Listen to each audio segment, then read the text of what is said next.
Ok, Zina Touré, comment ça va? Ça va un peu?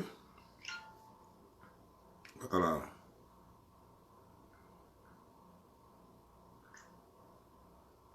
Merci Fabrice Joël, merci, merci, merci. Ah oui, Fabrice, parce qu'il y a des gens qui pensent que nous allons rester sur les réseaux sociaux en train de jouer les activistes pour des gens, quoi. Voilà, c'est-à-dire qu'eux, ils se plaisent, quoi. Ils se plaisent. Ils sont là, leurs partis politiques ont échoué.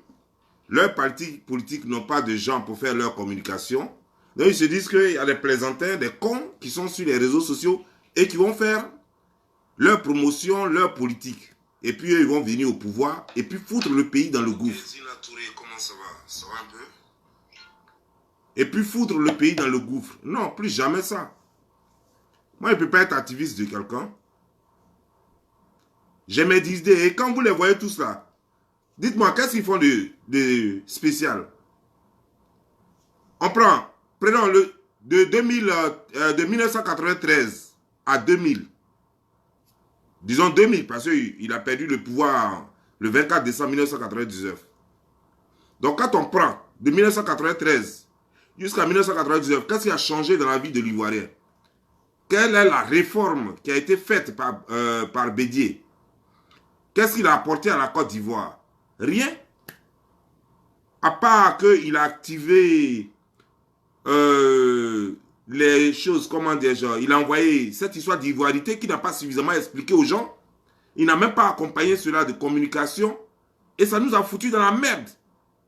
Et son meilleur ami d'enfance, ou bien son meilleur ami tout court, s'en est servi pour pourrir la vie aux Ivoiriens. Pour pourrir la vie aux Ivoiriens. De choses, comment dire, genre, de 2000, du 24 décembre 1999 en octobre 2000, Guy Robert était là. Il a apporté quoi? Il a passé tout son temps à faire sa campagne à lui et à vider les caisses de l'État, à acheter des militaires pour s'entourer des militaires. Voilà ce que nous avons vécu. De 2000 à 2010, qu'est-ce que Gbagbo Lora a fait? On a vu. Quelle est la réforme apportée par Gbagbo Lora? Quel est le changement que la jeunesse peut se souvenir? Quel est le changement dont doit se souvenir la jeunesse ivoirienne? Rien. Il a passé tout son temps à acheter les voitures 4x4, à faire le mariage, à aller lui-même au mariage, à s'acheter les maisons, il faut le dire, à rendre sa famille riche, les Stéphane Kipré et autres. Qu'est-ce qu'il a apporté? Rien. Mais les gens, il faut exprès. Les gens font exprès, ils savent la vérité. Ils se disent choqués. Quand Don Giovanni dit qu'il peut diriger cette Côte d'Ivoire, parce que quoi? Parce que Don Giovanni n'est pas professeur en histoire, parce que Don Giovanni n'est pas économiste et juriste, comme Bédier, parce que Don Giovanni n'a pas un doctorat en droit comme Alassane Draman Ouattara. Voici Alassane Draman Ouattara, que les gens ont plébiscité jusqu'à aujourd'hui. Que les gens ont plébiscité jusqu'à aujourd'hui. Mais il est venu de 2010 à 2010, oui, à 2020. Pour avoir échoué même, il veut recontinuer encore. Parce qu'il regrette quelque part. Il a foutu tout le monde en prison. Puisque finalement, il sait que les gens ne sont pas contents de lui. Alors il avait peur, il a peur que les gens se mettent dans les rues parce que les soulèvements populaires, effectivement, ça peut l'enlever. Donc il a peur des soulèvements populaires, il a passé son temps à emprisonner les gens, à faire les enlèvements et tout ça. Et voilà.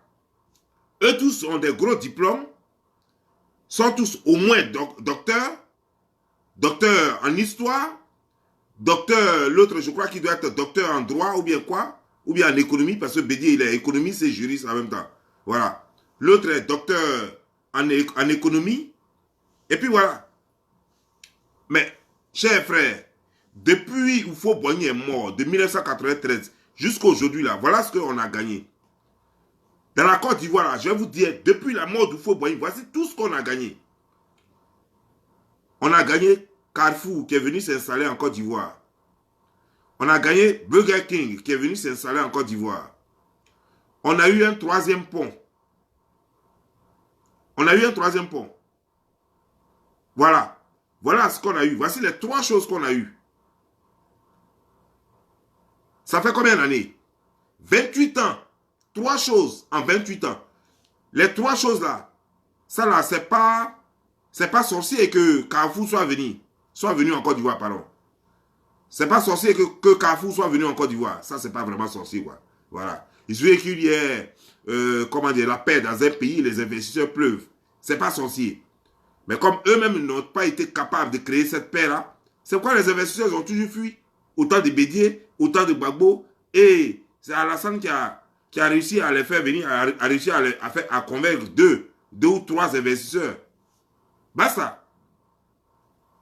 Donc, qu'est-ce qu'ils nous ont apporté? Donc, ils sont étonnés qu'un jeune de 42 ans dit « Je suis désormais dans l'arène politique et que j'ai mon mot à dire, j'ai mes idées à moi que je veux défendre. » Il y a des gens qui sont là parce qu'eux, ils sont dans des groupes politiques et ils se sentent choqués. Parce qu'ils préfèrent que tout le monde soit plaisantin pour qu'eux, ils continuent leur sale besogne.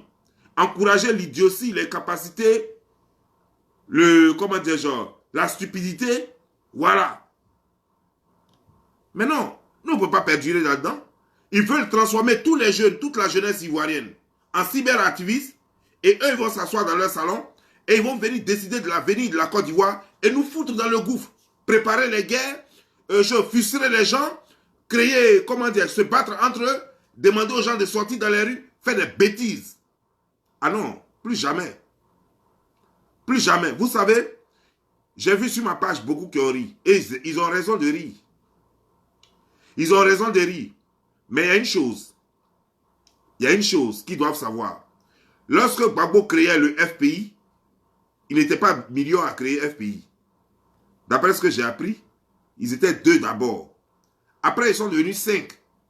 Aujourd'hui, eux-mêmes, ils se vantaient d'avoir rassemblé combien de milliers de personnes à chose, comment dire, genre, en 2000, combien là, à la place de la République en Côte d'Ivoire. C'est comme ça, ça y est. Tu émets une idée, il ne faut pas avoir peur de l'assumer. Au fur et à mesure que tu fais la communication, des gens vont te rejoindre. C'est la première fois que j'en parle. Beaucoup de jeunes comme moi, nous sommes toujours battus pour ces gens-là, pour ces vieillards-là, qui n'ont rien à la tête et qui ne vont rien nous apporter. Mais ils ont un nom. Ils ont un nom. Et leur nom fait tout à leur place. Et nous, la jeunesse, on a peur de leur nom. C'est comme vous allez dire, on vous dit que Didier Drogba est dans As Divo. À cause de son nom, Didier Drogba, là, vous avez déjà peur. On vous dit Didier Drogba joue à As Divo. Vous dites qu'on est mort. Vous les autres joueurs qui êtes soit dans ASEC Mimosa ou bien dans Africa Sport, vous dites qu'on a déjà peur. Ce qui vient là, Didier Drogba à As Divo va nous battre. Et pourtant, ne regardez pas la personne. Ne regardez pas Didier Drogba. Allez-y sur le terrain et puis jouez. Tu vas voir. C'est qu'un Français, ils utilisent et puis nous, on ne peut pas utiliser. La façon dont on fait leur communication là, pour leur faire pardonner tous leurs péchés là. Mais c'est la même communication qu'on fait pour nous-mêmes et pour le peuple. C'est nous qui les faisons. C'est nous qui les faisons. Ils n'ont pas plus le verbe que nous. Ils vont parler de leur histoire. En 1970, j'étais ceci, j'étais cela, je me suis battu ici, je me suis battu ici. Hé, mon frère, 1970 c'est passé, nous sommes en 2020. Nous sommes en 2020. Et on va parler de tes erreurs avant 2020 aussi. Moi, je n'ai pas commis d'erreur en Côte d'Ivoire. Je n'ai pas encore commis d'erreur en Côte d'Ivoire. Voilà. Donc, on va parler là. Chacun va parler on va parler des passés des gens. Non, je vous comprends. Vous êtes un peu trop attachés aux anciennes idées. Et je comprends. C'est pourquoi certains ont ri ce matin et tout et tout. Moi, ça m'a fait sourire moi-même. Je les regarde et puis je souris parce que j'ai compris que ceux-là n'ont rien compris. Mais je vais vous dire une chose. Il y a des combattants ici aux États-Unis qui étaient des activistes. Aujourd'hui, leurs noms sont dans les rues. C'était des activistes comme nous. Leurs noms sont dans les rues.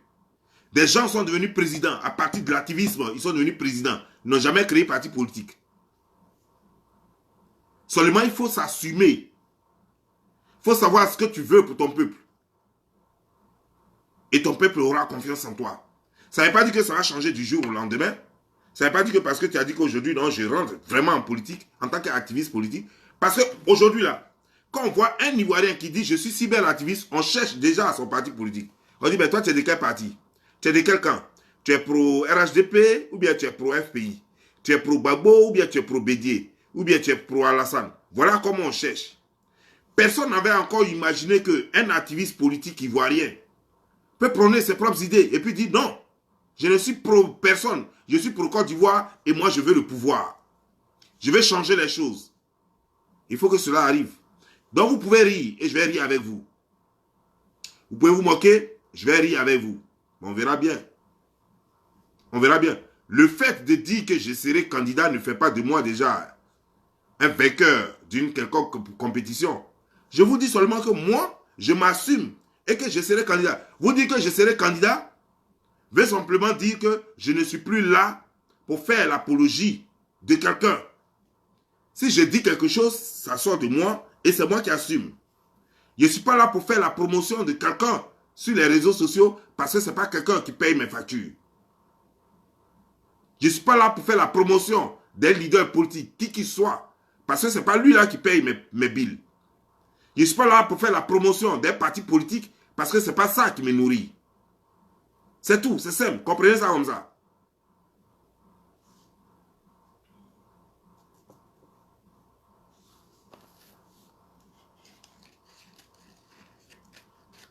À partir de là, même si je n'ai pas été candidat en 2020, en 2025, je crois qu'à partir de 2021, tout le monde saura que quand Don Giovanni parle là, il ne parle pas au nom de quelqu'un, il parle de lui-même. Donc s'il dit qu'Alassane est mauvais, on saura que c'est à cause de Don Giovanni lui-même. Voilà. S'il dit que Gbagbo est mauvais, on saura que c'est lui. Parce que nous avons cette petite habitude là, qui est très mauvaise là, de voir les gens comme... C'est-à-dire que quelqu'un prend son ordinateur ou bien il prend son téléphone et il vient s'exprimer quelque part. Et il y a des gens qui sont là qui disent « Ah, lui là, c'est pour Gbagbo. Il est en train de parler dans l'intérêt de Gbagbo. Ah, lui là, c'est RHDP. Il est en train de parler dans l'intérêt de Alassane Dramane Ouattara. Ah, lui là, c'est Bédiéiste. Bédié a payé le téléphone de qui? Gbagbo a payé le téléphone de qui? Alassane a payé le téléphone de qui? Vous ne connaissez pas leur service de communication? Vous ne connaissez pas leur service de communication? Et puis vous cherchez leur communication, leur service de communication sur les réseaux sociaux. Attendez, soyez sérieux là. Tous ceux qui travaillent pour Alassane sont avec Alassane. Tous ceux qui travaillent pour Gbagbo ont un salaire. Sont payés par Gbagbo Laurent. Gbagbo Laurent, il est secrétaire. Il est secrétaire. Avant qu'il ne soit président, il avait déjà secrétaire.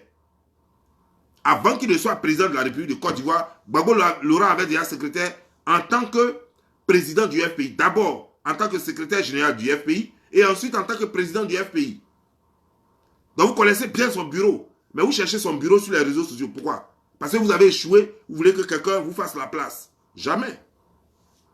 Jamais.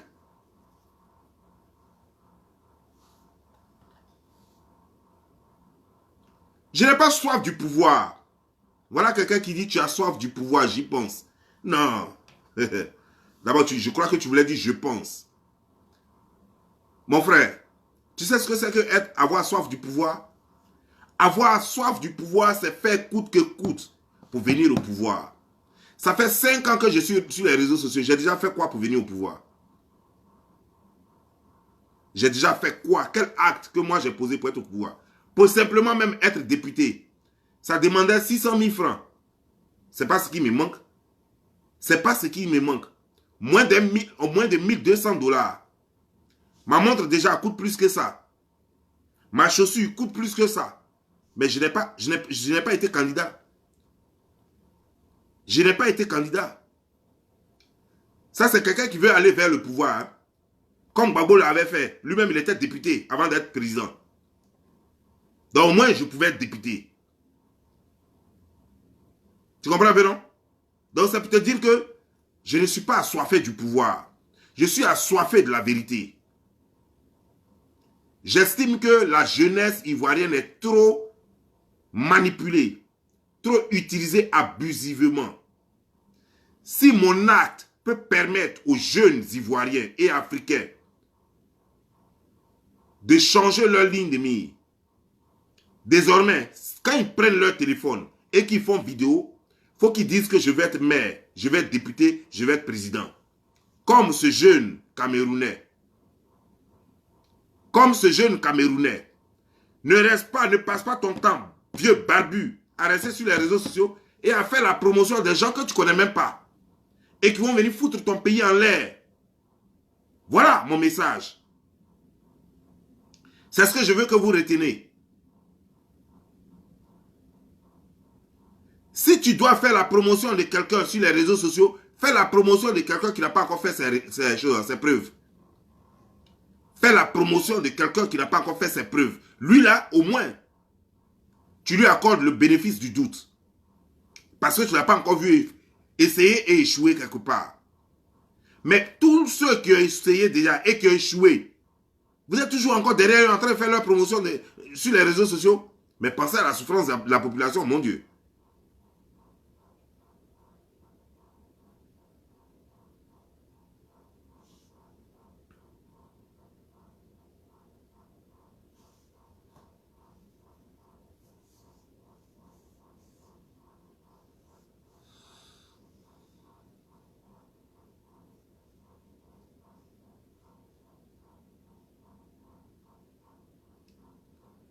Moi, j'ai entendu, je n'ai pas d'image encore, mais j'ai entendu dire que Bédi a été à l'investiture d'Alassane Draman Ouattara. Mais ce ne serait pas la première fois. Pendant que les gens de FPI se battaient ici et qui nous faisaient croire qu'eux, ils étaient en guerre avec Alassane Draman Ouattara. Abou Draman Sangaré, avec cette femme-là, Claire, ils étaient tous à l'investiture d'Alassane Draman Ouattara en 2011. Ils étaient tous là-bas. Abou Draman Sangaré, l'ami intime de Gbagbo Laurent. Et Gbagbo Laurent a pleuré. De sa prison, il a pleuré. Il a fait même une lettre ouverte. À cause d'Abou Draman Sangaré. Mais pourtant, Abou Draman Sangaré était à l'investiture d'Alassane Draman Ouattara. Et c'est ce même Alassane Draman Ouattara qui a attrapé Gbagbo Laurent et qui l'a amené en prison. Et nous tous, on a pleuré parce que Gbagbo Laurent était en prison. Mais quand Abou Draman Sangaré est mort, Gbagbo a fait une lettre où il a pleuré.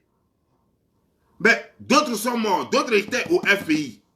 Ils sont morts, Gbagbo n'a pas fait de lettres. Il n'a pas fait de lettres parce qu'il les trouvait, il estime que ceux-là ne sont pas proches de lui. Il estime que ceux-là ne sont pas très proches de lui.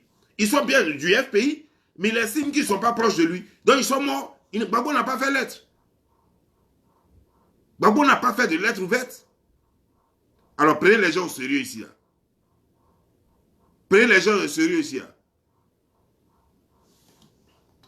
Quand Gossu est mort, Gbagbo a fait lettre. Quand Gossu est mort, Gbagbo a fait lettre. Quand ce jeune du FPI qui était dynamique là, comment il s'appelle, ce jeune grand détail là, qui faisait le show à un certain moment donné avec Simon Gbagbo, comment dire, genre, au Parlement là. J'ai oublié un peu son nom. Grand détail en forme là. Quand il est mort ici, Gbagbo a fait lettre. On soit sérieux là.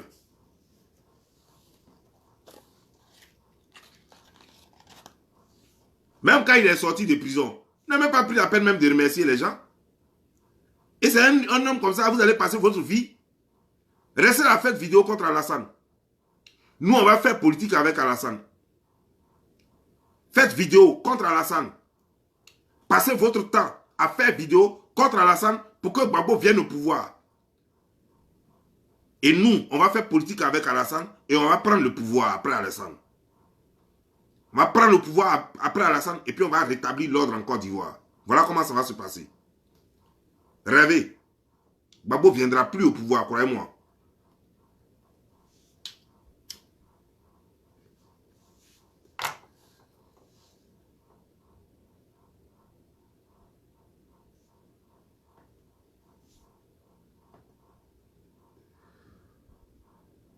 Le même Bédié qui dit qu'il ne reconnaît pas le pouvoir d'Alassane Draman Ouattara. Je vous ai dit la fois dernière, je vous ai dit qu'il y a eu un discours dans lequel, le même discours, là, à la chose, comme les gens, dans le même temps, Bédié dit qu'il ne reconnaît pas le pouvoir d'Alassane Draman Ouattara, mais en même temps, il appelle chef d'État. Je vous ai dit que déjà, que c'était flou, que vraiment, Bédié, vraiment, il n'est pas cohérent, qu'il n'est pas logique dans ce qu'il fait. Je n'ai même pas fini quand on me dit que non, que Bédié était à l'investiture de Alassane Draman Ouattara. Et pourtant, c'est le même Alassane Draman Ouattara qui a envoyé des gens découper les Ivoiriens. C'est lui et son RHDP qui ont envoyé les gens découper les Ivoiriens. Et Bédié allait les soutenir. Et pourtant, c'est ce Bédié-là qui a demandé aux gens de sortir pour aller marcher pour prendre le pouvoir, que le pouvoir d'Alassane Draman Ouattara ne doit pas être reconnu. Et les jeunes ont cru, sont sortis. Alassane les a tués. Et c'est ce même Bédié maintenant qui vient soutenir l'investiture de choses d'Alassane Draman Ouattara. Donc, combien de temps allez-vous accepter ces manipulations-là, vous, jeunes Ivoiriens? Je ne parle pas aux vieux, parce que les vieux, c'est un groupe d'amis. Mais vous, jeunes comme moi et moins jeunes que moi, combien de temps allez-vous accepter cette manipulation?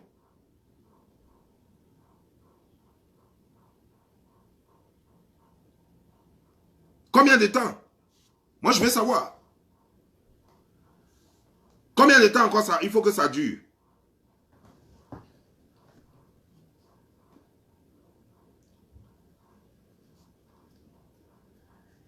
Donc vous allez rester là, les gens vont vous manipuler pour leurs propres intérêts. Je suis sûr, je n'ai pas les preuves de cela, mais je suis sûr que Alassane a déjà viré quelque chose sur le compte de Bédié. C'est pourquoi Bédié se comporte comme ça. Il a honte maintenant. Il ne sait plus comment justifier ses actions. Mais vous allez voir le discours qui viendra. Regardez bien ce message que je vous lance aujourd'hui. Le discours qui viendra, il vous dira après, bon, c'est pas grave, Alassane est président et tout et tout. Ils vont faire rentrer le PDCI dans le gouvernement et puis à nous aller. 2025. C'est fini. Je vous avais déjà dit. Mais vous ne comprenez pas. Trop, c'est trop. Trop, c'est trop.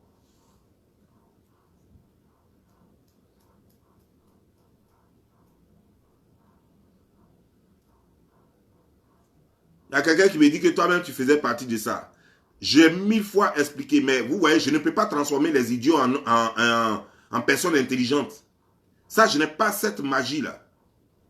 Les idiots, je ne peux pas du jour au lendemain transformer un idiot en homme intelligent. C'est pourquoi je n'ai pas décidé d'être enseignant. Sinon, je pourrais être enseignant. Moi, je ne suis pas enseignant parce que je ne peux pas transformer un idiot du jour au lendemain. C'est que, avec un bâton magique, en homme super intelligent. Sinon, je vous ai déjà dit, j'ai demandé aux Ivoiriens de sortir, comme j'ai mis une vidéo sur ma page, en ce moment, la page sur laquelle vous êtes là, j'ai mis une vidéo là-bas. Vous avez vu les Indiens? Plus de combien de millions d'Indiens sont sortis pour bloquer New Delhi? Voilà comment on fait une révolution. Les agriculteurs sont sortis, combien de millions de personnes sont sortis pour bloquer New Delhi? C'est ce que j'ai demandé. J'ai dit aux Ivoiriens de sortir et aller à la présidence pour enlever Alassane. Je ne leur ai pas dit de rester chez eux pour faire des obéissances civiles. Mais même quand tu dis sortez pour aller faire chose là, ça peut être des désobéissances, mais ce n'est pas eux leur désobéissance là. Parce que le gouvernement dit allez travailler. Toi tu dis non, je ne vais pas travailler. Moi je m'en vais au plateau là-bas pour t'enlever au pouvoir. C'est aussi une forme de désobéissance. Mais ce n'est pas la même chose. Pour moi, c'est une révolution, un soulèvement populaire que j'ai demandé. Je n'ai pas demandé désobéissance. J'ai demandé un soulèvement populaire. Et personne ne m'a écouté. Personne ne m'a écouté. Ils ont préféré se barricader dans leur quartier. Voilà, Alassane est toujours là. Voilà, Alassane est toujours là.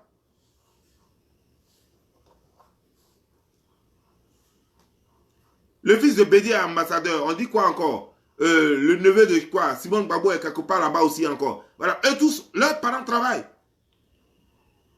Et nous, on va rester là jacasser pour leur mari, pour leurs choses, pour eux. Non, c'est pas possible. Si tu n'as pas compris ça, c'est que mon frère, tu es né idiot. Si tu n'as pas compris ça là, ce que tu es en train de te dire là, si tu n'as pas compris ça, c'est que tu es né idiot.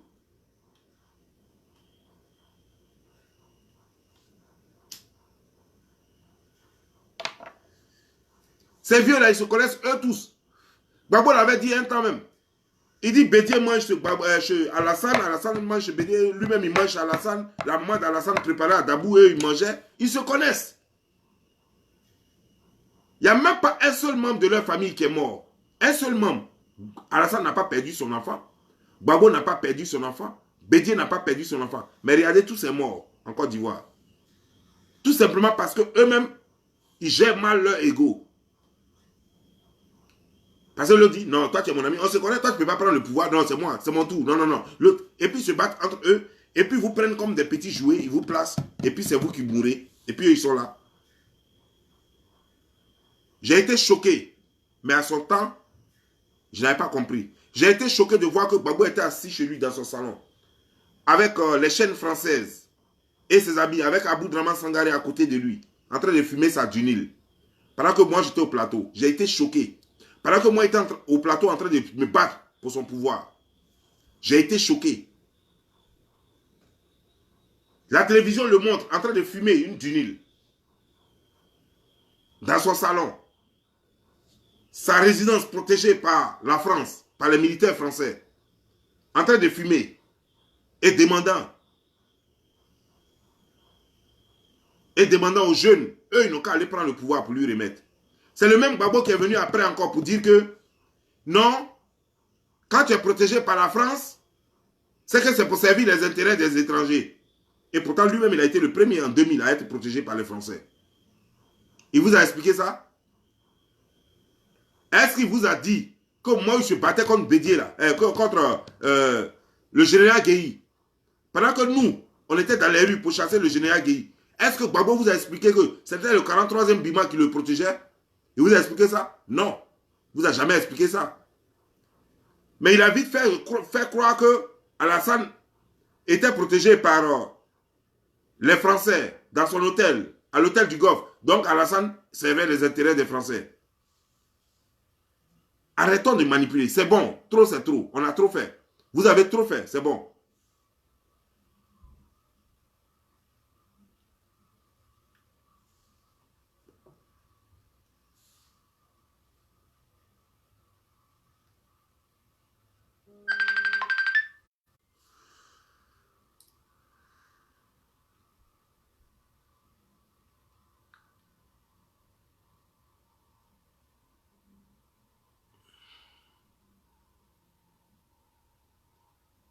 Samy, si tu m'écoutes, appelle-moi plutôt sur...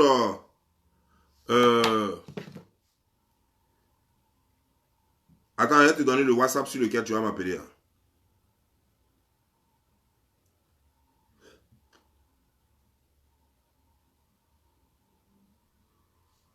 Le 973 234 31 50. Voilà. 973 234 31 50. Appelle-moi sur ce WhatsApp-là.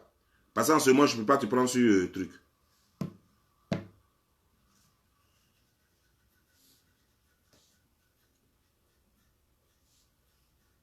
Samy Farou, si tu veux me joindre vraiment, appelle-moi sur le 973 234 31 50.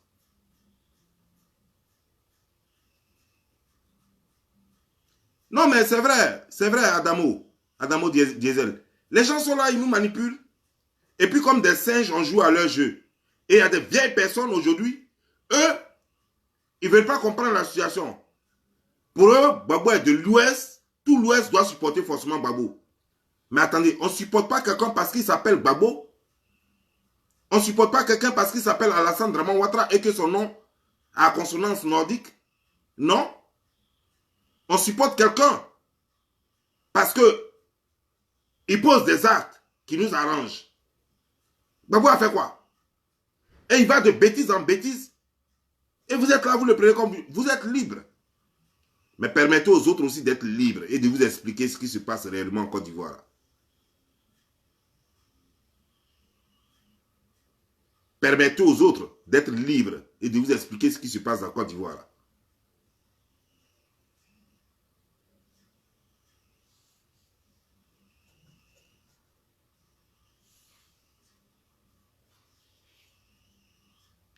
On nous dit, oh, Alassane travaille. Mais les gens nous ont trop menti. Oh, Alassane travaille pour les étrangers. Alassane, moi je sais que Alassane c'est un criminel qui ne joue pas, qui tue les gens tous les jours. Lui là, il est allergique au droit, il est allergique à la liberté d'expression. Ça, je sais ça.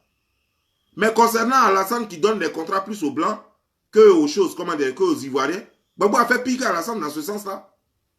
Gbagbo Laurent a fait pire qu'Alassane dans ce sens. Donc, vous pouvez ne pas m'aimer, mais ça là, vous ne pouvez pas cacher ça du revers de la main. Vous ne pouvez pas cacher le soleil avec du revers de la main. C'est pas possible.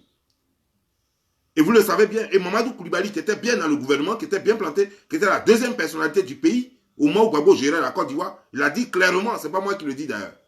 Mamadou Koulibaly l'a dit clairement. Et les vidéos sont là. Alors, donc je comprends que les pro-Gbagbo ne peuvent pas m'aimer. Ils ne vont jamais m'aimer parce que je suis un potentiel adversaire pour leur candidat. Donc ils ne vont jamais m'aimer. Et je ne les en veux pas.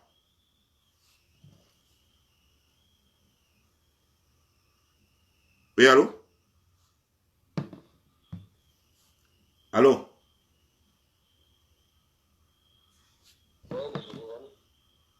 Oui, allô? Ouais, c'est qui? Ouais, c'est Samy. Mais Samy, on dirait que tu n'as pas le réseau là, parce qu'on a du mal à t'entendre. Si, je le réseau. Tu m'entends pas? Voilà, maintenant ça va. Ça va? Tu m'entends mieux? Oh, ouais. Ouais. Ouais, sinon, voilà, sinon, moi, je suis d'accord avec ce que vous dites aujourd'hui parce que il faut, vous voyez les jeunes, quand vous prenez les jeunes en majorité en Afrique, à 50 ans, les gens disent qu'ils sont jeunes. Vous voyez au PDCI, Kakabe n'est pas encore né. Kakabe n'est pas encore né. Kakabe a 56 ans ou quelque chose, mais au PDCI, c'est un nouveau-né. Il n'est même pas encore né, on ne parle pas de lui. Vous voyez que en Côte d'Ivoire, on nous parle de leader génération. Moi, je n'ai rien contre M. Soro Guillaume, c'est un Ivoirien, il veut se présenter, il se présente. Si le Conseil constitutionnel retient sa candidature, il peut aller. Mais quand j'entends des gens qui nous disent que M. Soro Guillaume est un leader générationnel, je me demande de quelle génération on parle. Parce que nous, notre génération, on ne peut pas avoir des gens qui ne sont pas établis, qui ne sont pas accomplis comme leaders. Quand on parle de leader générationnel en Côte d'Ivoire, je vous parle de Billon. Vous voyez que Billon a sacrifié sa candidature parce que Bédier voulait se présenter. Et Billon a retiré sa candidature et Bédier ne s'est pas présenté au finish. Il a sacrifié une jeunesse très brillante qui pouvait apporter quelque chose au pays. Quand on regarde au PDCI, il y a M. Diagou, qui est le président de MCA, ceux qui vendent maintenant les télés, tout ça au pays, c'est une grande compagnie d'assurance, qui font un grand gars qui s'est fait de lui-même, mais qui ne peut pas se présenter parce qu'il y a M. Bédier devant. C'était pareil pour Kakabe, il a laissé le PDCI, il est revenu et tout ça. Voilà des gens qu'on parle de leader générationnel. M. Billon emploie des Ivoiriens, il donne du boulot, il donne de l'argent à des familles. Voilà de quoi on parle quand on parle de génération. Mais on a des gens qui ne vendent même pas de l'eau glacée au pays. On dit c'est des légendes. Tu sais, Samy, les Ivoiriens ont un problème. Oui. Samy, excuse-moi, je ne vais pas te couper, il ne faut pas perdre le fil de ton idée. Oui, je vous en prie, allez-y. Tu sais, en Côte d'Ivoire, les gens se confondent un peu tout. Et c'est pourquoi c'est difficile, c'est pourquoi tu es obligé de multiplier les vidéos pour essayer de changer quelques personnes. Moi, je n'ai même pas de problème si j'ai 5 personnes sur moi qui me suivent. Tant que ces 5 personnes peuvent comprendre. Il y a un problème. Les gens confondent un leader d'une rébellion qui ne sont pas aimés forcément par les rebelles. C'est-à-dire que je suis leader, par exemple, d'une rébellion. Je ne suis pas forcément aimé par les rebelles parce que ce qui nous unit, quand on dit qu'on va te donner une villa et 5 millions, ça, c'est ce qui m'intéresse. Ça ne fait pas de lui leader. Voilà, il est chef d'un groupe armé et les gens disent leader générationnel. Il est leader de quelle génération? Monsieur Messon, Monsieur Barreau. Ouais. Nous, quand tu fais un pays comme les États-Unis et que tu vois comment les choses avancent, même si tu travailles dans Taco Bell avant que tu vas devenir même un chef superviseur au Taco Bell, il faut que tu sois toujours rec. Ta caisse là, même 5 francs, ça ne manque pas. Tu es toujours à l'heure, tu es toujours prêt, tu es toujours dans tes uniformes. Exactly. Les habits ne sont jamais sales, toujours repassés. Exactly. Je vois un monsieur comme Ouattara. Écoutez-moi, hein, beaucoup n'aiment pas M. Ouattara. Les gens ne sont pas censés aimer M. Ouattara, mais il faut aimer le travail de la personne. Nous qui avons fait les États-Unis, on connaît, même dans les warehouses, les factories, les gens pour travailler, pour devenir superviseur, un an, même une heure en retard, tu ne dois pas venir. Toujours tu dois dans tes uniformes, always uniform, tucked in, clean, always iron, ça veut dire repasser, toujours fourré, toujours propre. Mais un monsieur qui a gravi les échelons du FMI et des va-nu-pieds, des gens qui n'ont même pas évolué dans leur domaine de prédilection, peuvent se lèvent et disent non, monsieur, il ne vaut rien, il ne vaut rien. Écoutez, en 2 mots, il faut choisir le moins mal. Bon, d'autres peuvent dire que M. Ouattara vaut rien. Mais quand vous regardez le travail de M. Ouattara, si on enlève tout ce que Oufoué a fait et tout ce que Ouattara a fait dans ce pays, M. Giovanni, on allait conduire sur les terres rouges au pays, on allait nager du plateau à Trècheville, ou bien tout le monde allait devenir à Ouana, ou bien tu nages, ou bien tu prends pirogue. Ouattara a fait 2 points, Oufoué a fait 2 points. Les goudrons, les machins, l'autoroute actuellement du sud qui va d'Aboisseau jusqu'à Lagos, ça c'est Ouattara qui l'a fait. Donc on peut dire que Ouattara, oui, on n'aime pas. Oui, mais si c'est cette dictature-là qui fait développer mon pays, de sorte que d'ici 5 ans, quand on va au pays, l'Ivoirien a accès au crédit, on donne des loans, on donne... Mais écoutez, M. Giovanni, mais ça c'est les États-Unis. Actuellement, vous allez à la BCC, on vous donne un loan de 6%, ça veut dire un intérêt avec un interest rate of 6.14%. Même aux États-Unis, si tu ne gagnes pas ça, aux États-Unis, si tu prends le minimum, c'est 7 à 9%. Vous connaissez, non, M. Giovanni? Ouais, je t'écoute. Hein. On nous dit, non, Blé Goudé, c'est un leader. Mais un leader, c'est quoi? Quelle est la définition d'un leader? Un leader, c'est quelqu'un qui te montre où il faut aller, qui attrape ta main avec toi, qui te montre le chemin et qui va avec toi. Par exemple, ces gens, ils vont nous montrer quoi? Mais regardez, quand je vous donne un exemple, je vous ai parlé de Bion, je vous ai parlé de Diabou, je vous ai parlé de Tidiane Thiam. Voilà des leaders générationnels. Ces gens-là, c'est notre génération. Ceux-là, ils peuvent vous leader. Des gens, parce qu'on aime quelqu'un, ou bien parce qu'il était à la tête d'un mouvement ou bien d'un syndicat, comme l'a fait Sidou, et puis on dit leadership. Écoutez, hein, si vraiment ces leaders-là, ces gens-là sont des leaders, les 2 jeunes hommes que je viens de citer étaient à la tête de la FECI. Et ces 2 jeunes hommes-là, toujours dans les complètes, l'école ivoirienne va mal. Quand tu entends Blé Goudé, il vous dit que l'école va mal. Quand tu entends Soro, il vous dit que l'école va mal. Mais ces 2-là étaient secrétaires généraux de la FECI. Mais qu'est-ce qu'ils ont fait pour soigner cette école? Mais qui pisaient, c'est eux-mêmes qui ont traumatisé cette école. Parce que dès que ces gens-là sont entrés dans le mouvement de FECI, c'est là qu'on a connu avec la hypo martiale, les Blé Goudé, les Sorogues, où on faisait sortir les gens des classes, on a connu la nuit blanche. Mais ces gens qui vous parlent là, c'est des gens qui n'ont jamais vu quand on parlait de Sénégal 92 où les femmes a gagné la première coupe là. Ceux qui n'ont pas regardé ça, c'est eux qui parlent dans politique de Côte d'Ivoire. Alors que ceux-là, ils ne connaissent pas. La Côte d'Ivoire, c'était un pays paisible. Donc, ce que vous dites là, je suis d'accord. On a besoin de quoi? On a besoin de jeunes leaders qui vont venir prendre eux-mêmes la relève. Je suis d'accord. Même dans les législatives, il faut que les jeunes se lèvent et prennent des places. Mais pas n'importe quel jeune, pas à n'importe quel prix. Je préfère Ouattara n'a qu'à rester là 100 ans qu'on donne à n'importe quel jeune qui va venir saboter ce pays. Écoutez, maintenant on peut rentrer chez nous, prendre des loans, prendre des crédits, travailler. Vous savez que le pays avance. Vous savez que les gens ont la confiance. Les gens nous disent non, autant de Gbagbo, tout était signé, mais les gens ne venaient pas parce qu'il y avait la guerre. Mais oui, si on prend un gardien et que le gardien laisse les voleurs entrer dans la maison et que tout le quartier lui dit qu'il y a des voleurs, il laisse les voleurs entrer, que les voleurs prennent la maison.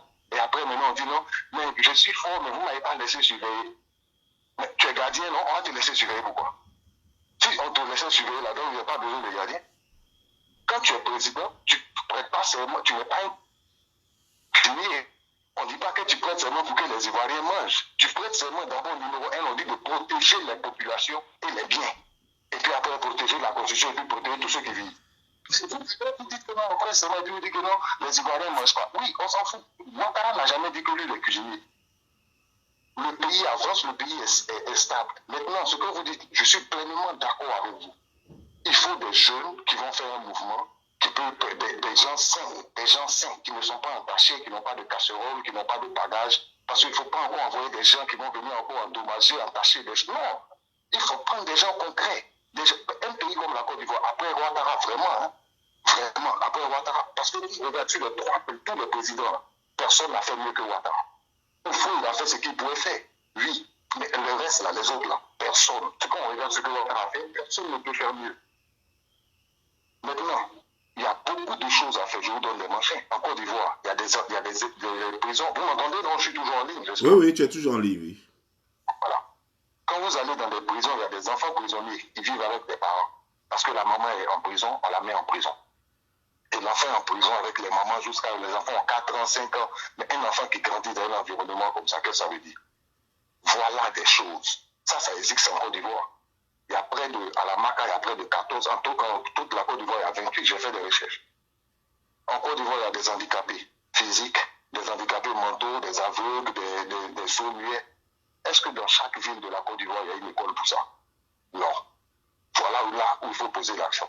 Moi, je suis d'accord avec Ouattara, j'aime toutes ces actions, mais il y a des choses qui manquent. C'est là, nous, les jeunes qui vivons à l'extérieur, ce qu'on voit là, on doit venir dire. Et puis on change, mais c'est pas rester sur la toile et puis dire non, ça c'est comme ça, ça c'est comme ça, ça c'est comme ça. Alors que eux, les Africains, ils ne peuvent pas faire mieux. Tu vois des familles pieds comme les Yéléono, tout ça, qui insultent Ouattara. Toi, si tu es fort, pourquoi tu n'as pas besoin de... Pas d'injure, s'il te plaît.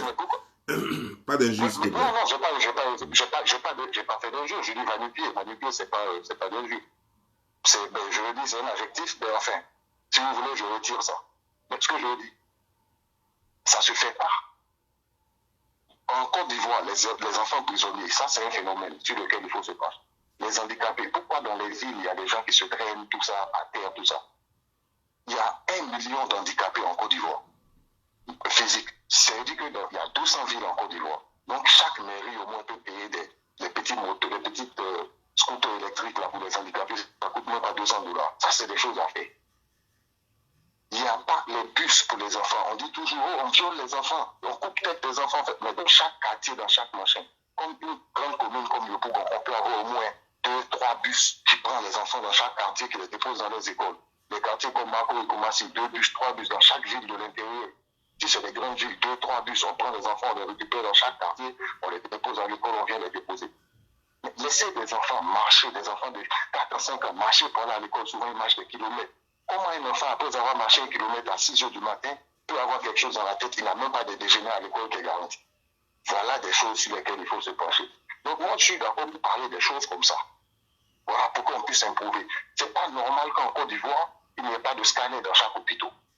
C'est pas normal qu'il n'y ait pas de pompiers dans chaque ville. Voilà des choses, vous voyez. Par exemple, un scanner, ça coûte rien. Les hôpitaux, l'hôpital mère-enfant, c'est un hôpital qui a été construit à une valeur de combien? 24 milliards. La clinique Farah, qui est à Makori, c'est une valeur de 15 milliards. 15 milliards, s'il y a 200 villes dans la Côte d'Ivoire, et qu'il y a 30 régions, il y a 31 régions en tout. Mais même si on fait un hôpital comme la clinique Farah ou bien la clinique mère-enfant, dans chaque région, c'est-à-dire qu'on a 30, à raison de 15 milliards. Donc avec 10, ça nous fait 150 milliards, donc ça fait 450 milliards pour les 30 régions. À raison de 15 milliards, une clinique Farah. Donc dans les 30 régions de Côte d'Ivoire, avec 450 milliards, on a fait. Lors de la pandémie, la Banque mondiale nous a donné 17 000 milliards. Qu'est-ce qu'on a fait avec ça? Pour 1700 milliards, je ne sais même plus. Mais même si c'est 1700 milliards, je viens de vous démontrer qu'avec 30 régions, avec un hôpital, clinique Farah par région, c'est seulement 450 milliards.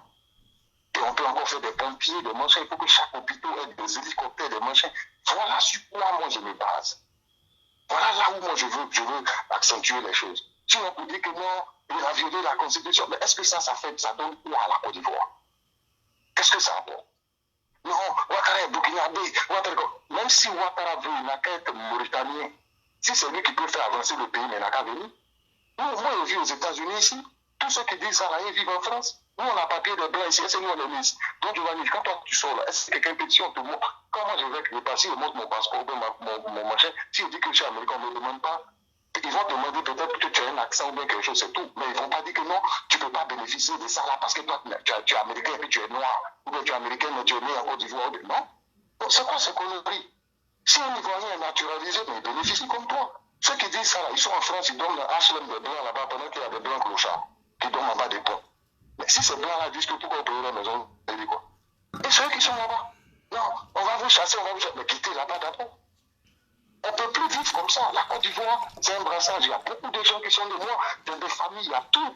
Il y a tout, dans n'importe quelle famille. Tu vas les trouver, si on dit qu'il faut tuer, tu vas. Mais tu vas les Champion, trouver. je sais que tu as continué, mais toi, quand tu commences, pour t'arrêter, c'est compliqué. Donc, j'ai placé au moins quelques mots, et puis tu vas reprendre après.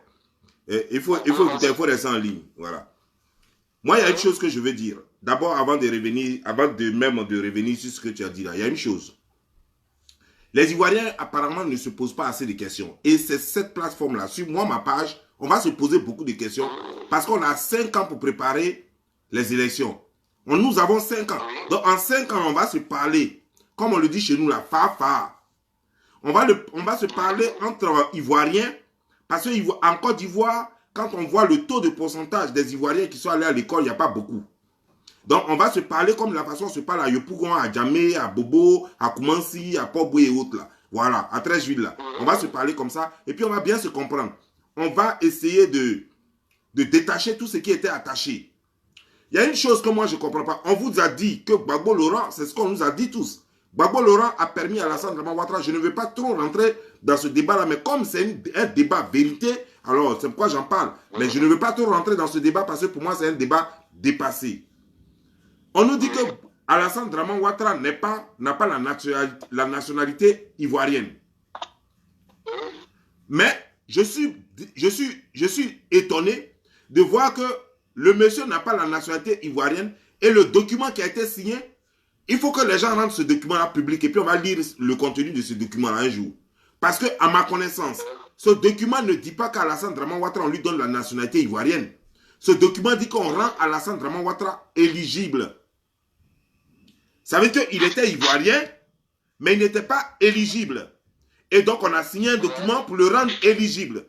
Donc, parce qu'il y avait beaucoup de clauses qui le rendaient éligible. Par exemple, c'est être déjà prévalu de la nationalité, d'une autre nationalité et tout ça. Donc, il y avait plein de points.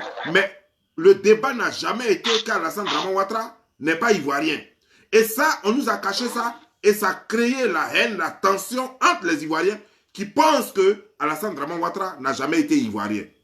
Et on continue de le penser. Il va falloir qu'on montre une seule fois le document signé par Gbagbo. Qu'est-ce qu'il dit? Parce qu'on ne peut pas te rendre éligible si tu n'es pas ivoirien. D'abord, il faut que tu sois ivoirien avant même d'être éligible. Parce que c'est ce que dit la Constitution. Il faut être ivoirien. Toute personne qui veut,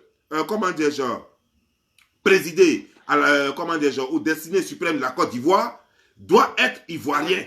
Et puis maintenant, après, on voit les autres clauses. On ne nous a jamais dit qu'Alassane Dramane Ouattara n'est pas ivoirien.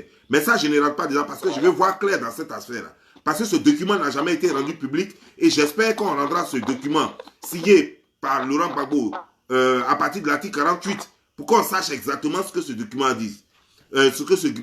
Pardon.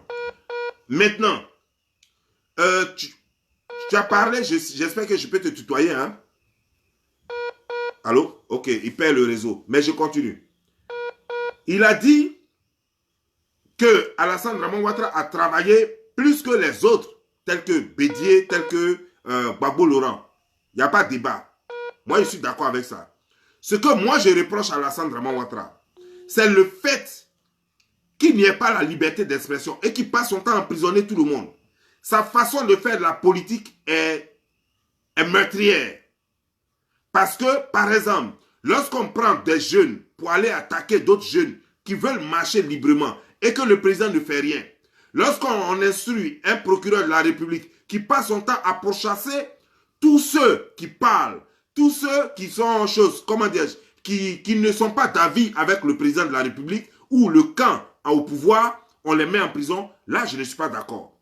Je combats Alassane Dramane Ouattara parce que nos hôpitaux sont vides, comme tu le disais. Nos hôpitaux sont carrément vides. Pas d'infrastructure dans ce domaine-là. Je combats Alassane Dramane Ouattara. Comme tu parlais, les handicapés, tout ça, je suis d'accord avec ça. Mais il y a encore beaucoup d'autres choses. Il y a encore beaucoup d'autres choses. Il faut favoriser la création d'emplois. Alassane il ne pense même pas à ça. Lui, il veut embellir la Côte d'Ivoire. C'est déjà un pas. Je ne dis pas que c'est négligeable.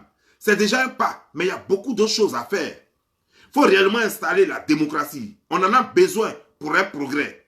On en a besoin pour, comment dire, la modernisation d'un pays. Il faut sécuriser l'identité parce qu'il sait très bien. Tu ne peux pas être dans un pays, tu parlais tout à l'heure de prêts qui se donnent à la BCC ou bien je ne sais dans quelle banque, à la Banque centrale ivoirienne.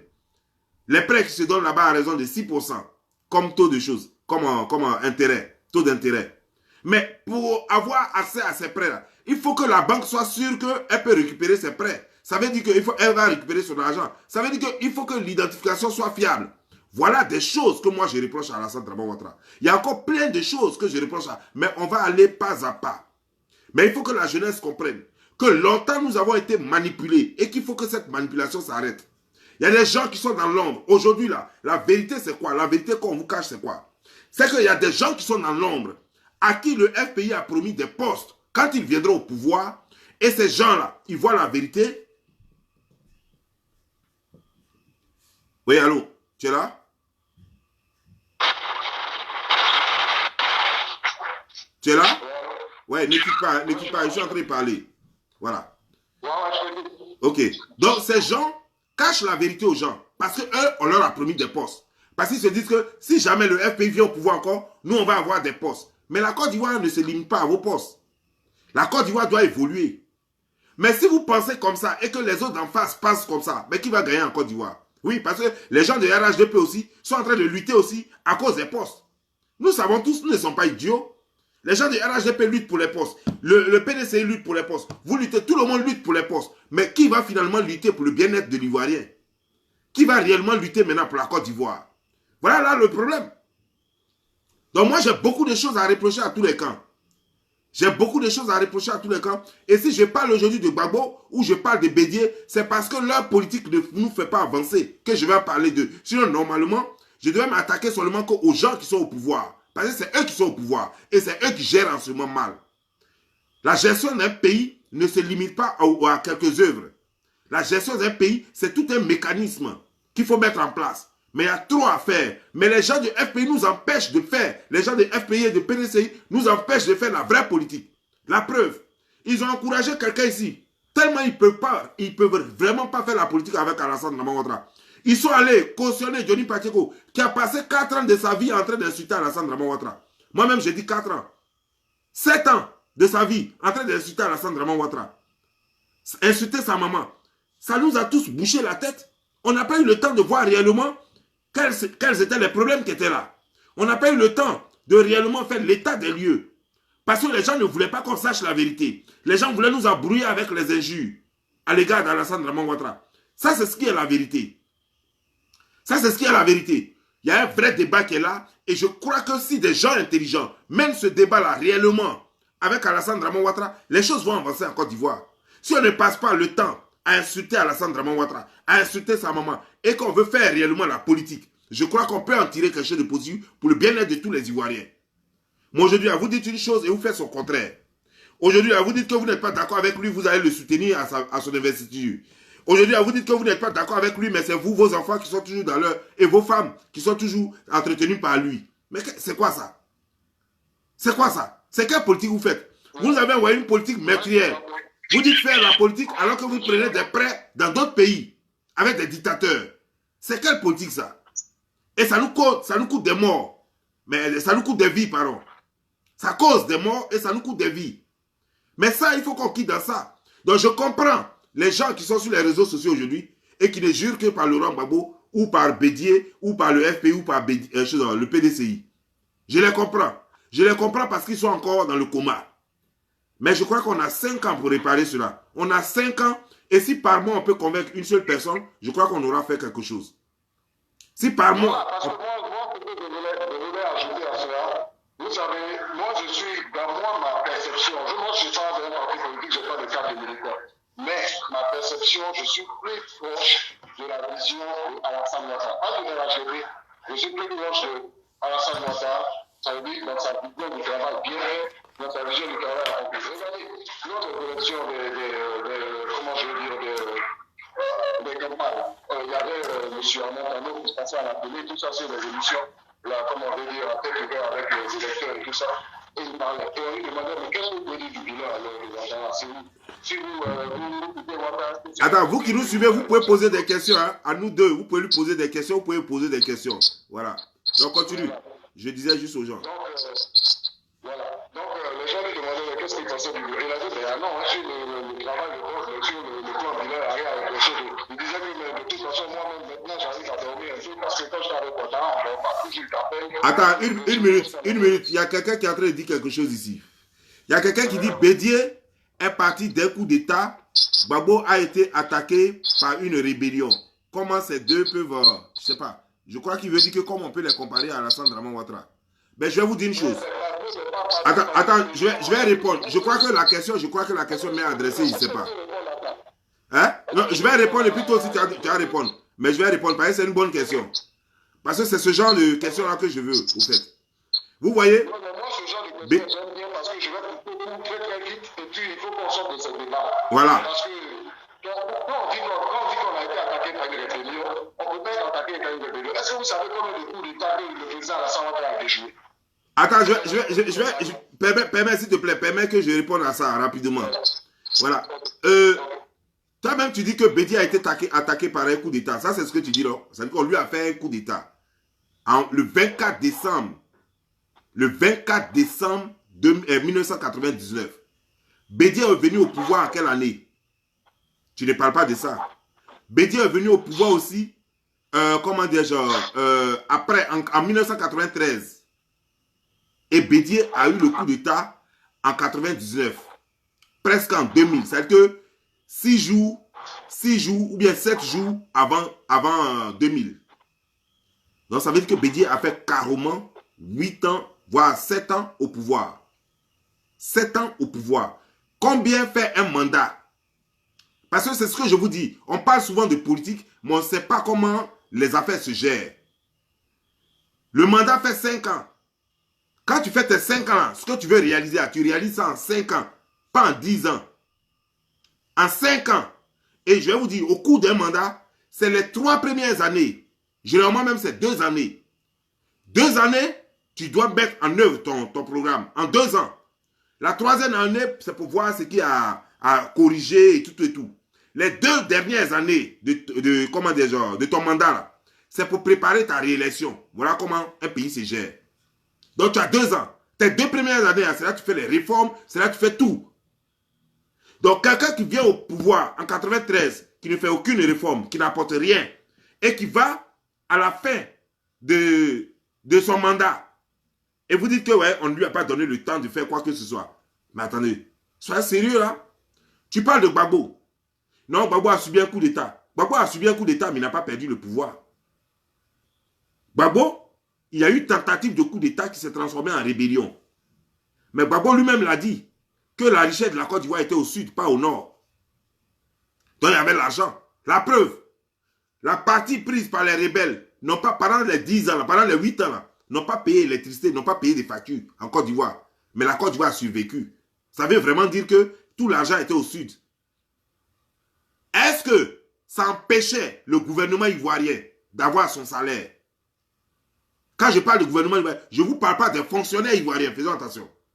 Je ne vous parle pas des fonctionnaires ivoiriens, je vous parle du gouvernement en Côte d'Ivoire. Est-ce qu'ils ont réduit leur salaire pour dire que le pays en crise, on n'a pas l'argent pour gérer, pour payer les fonctionnaires, on n'a même pas l'argent pour réaliser quoi que ce soit, donc on réduit notre salaire parce qu'on n'a pas l'argent pour économiser. Ils n'ont pas réduit leur salaire. Au contraire, le chef d'État a augmenté son budget de souveraineté. Ça prouve qu'il y a l'argent dans le pays. Lorsqu'un pays augmente son budget de souveraineté, c'est un signe qu'il y a l'argent dans le pays. Gbagbo l'a fait. Gbagbo l'a fait. C'est encore sous ce même, dans cette situation de crise en Côte d'Ivoire là, que encore on a vu que l'usine qui devait construire pour les Ivoiriens, l'usine de café cacao, l'argent a été volé, des milliards ont été volés. Et ça, c'est toujours sous Gbagbo Laurent. Et vous parlez de quoi? Qu'il y a un coup d'État. Mais en plus, ce que vous oubliez, et le plus intéressant, c'est que le mandat de Gbagbo était 5 ans. 5 ans, pas 10 ans. Son mandat là, c'était 5 ans et non 10 ans. Mais, pendant les 5 premières années de Gbagbo Laurent, Gbagbo Laurent avait déjà fini ses presque 2 ans. Il y a eu le coup d'État le 19 novembre. Les élections, généralement, ont lieu en octobre. Donc, Gbagbo a pris le pouvoir en octobre. Il a pris le pouvoir en octobre et juste, quand on parle de 19 novembre, octobre est juste à côté. C'est-à-dire que dans 11 jours, c'est octobre. On peut même prendre un mois parce que c'est jusqu'à la fin du mois d'octobre. On parle de 30 octobre. C'est vers la fin du mois d'octobre qu'il y a. Donc, on peut même prendre un mois. Dans 2 ans, si on enlève un mois dessus, mais c'est les mêmes 2 ans, un mois là, qu'est-ce qu'il peut réaliser en un mois qu'il n'a pas pu faire en 2 ans là? Dans 23 mois, il n'a pas fait quelque chose. C'est en un mois là qu'il va faire ça. Alors que c'est ces 2 ans là, ces 2 premières années là, qu'il devait mettre tout en œuvre. Et en ce moment, il avait son premier ministre que lui-même il avait choisi en ce moment, qui était Affi N'Guessan. Et c'est là que Gbagbo devait prouver de quoi il était capable. C'est là qu'il fallait faire toutes les réformes. C'est là qu'il fallait construire le pays. Ces 2 ans-là, il les a eus. Je vous ai expliqué tout à l'heure comment un pays se gère. Je vous ai dit, c'est 2 ans pour faire les réformes, pour construire. 1 an pour rattraper. Et puis les 2 autres années, c'est pour préparer sa réélection. C'est de ça que je vous ai parlé. Donc Gbagbo a eu les 2 ans. Il n'a rien fait pendant ces 2 ans. Coup d'État vient, il veut s'en servir comme parapluie pour dire que non, c'est parce qu'il y a eu coup d'État qui n'a rien fait. C'est là maintenant, à cause du coup d'État, à cause de crise, ils ont commencé à maintenant tout voler. Nous, on ne savait rien. Parce qu'on était petits. On était petits, on ne savait rien. Mais nous ne sommes plus petits. Nous ne sommes plus petits. Parce que comme vous le savez, dans nos pays africains, l'information n'est pas publique. Les gens mentent trop. Et c'est pourquoi eux tous sont des journaux. PDCI a son journal. Chose, comment dire, genre, FPI a son journal. RDR a son journal. RHDP plutôt, ils ont leur journal. Chaque parti politique a son journal pour couvrir la vérité. Sans compter que Fraternité Matin, le journal d'État est là et ne dit jamais rien, ne dit jamais la vérité pour informer les Ivoiriens qui les payent. Eux, ils travaillent pour le pouvoir, ils ne travaillent pas finalement pour le pays. Voilà ce que nous avons vécu. Sinon, si Fraternité Matin faisait son travail, on allait savoir tout ce qui se passe dans le pays. On allait savoir tout ce qui se passe dans le pays. Voilà ce qui s'est passé en réalité. Mais ici, là, dans les pays où vous partez là, est-ce que vous avez vu déjà les journaux de chaque parti politique? Non. Non. Vous qui êtes aux États-Unis avec moi ici, vous avez vu déjà un journal de choses, comment des gens, de la gauche ou de la droite ici? Des démocrates ou des républicains, vous avez déjà vu ça ici? Non. Même les chaînes de télévision, c'est les chaînes privées. Voilà ce qui s'est passé en Côte d'Ivoire. Donc ne dites pas, non mais écoutez, Gbagbo n'a pas eu le temps, Bédié n'a pas eu le temps. Ça, c'est ceux qui ne veulent pas voir la vérité et qui ont ce genre de langage. Mais quelqu'un qui est intelligent. Oui, excuse-moi, je vais finir. Je vais finir, excuse-moi. Quelqu'un qui est intelligent sait bien ce qui s'est passé en Côte d'Ivoire.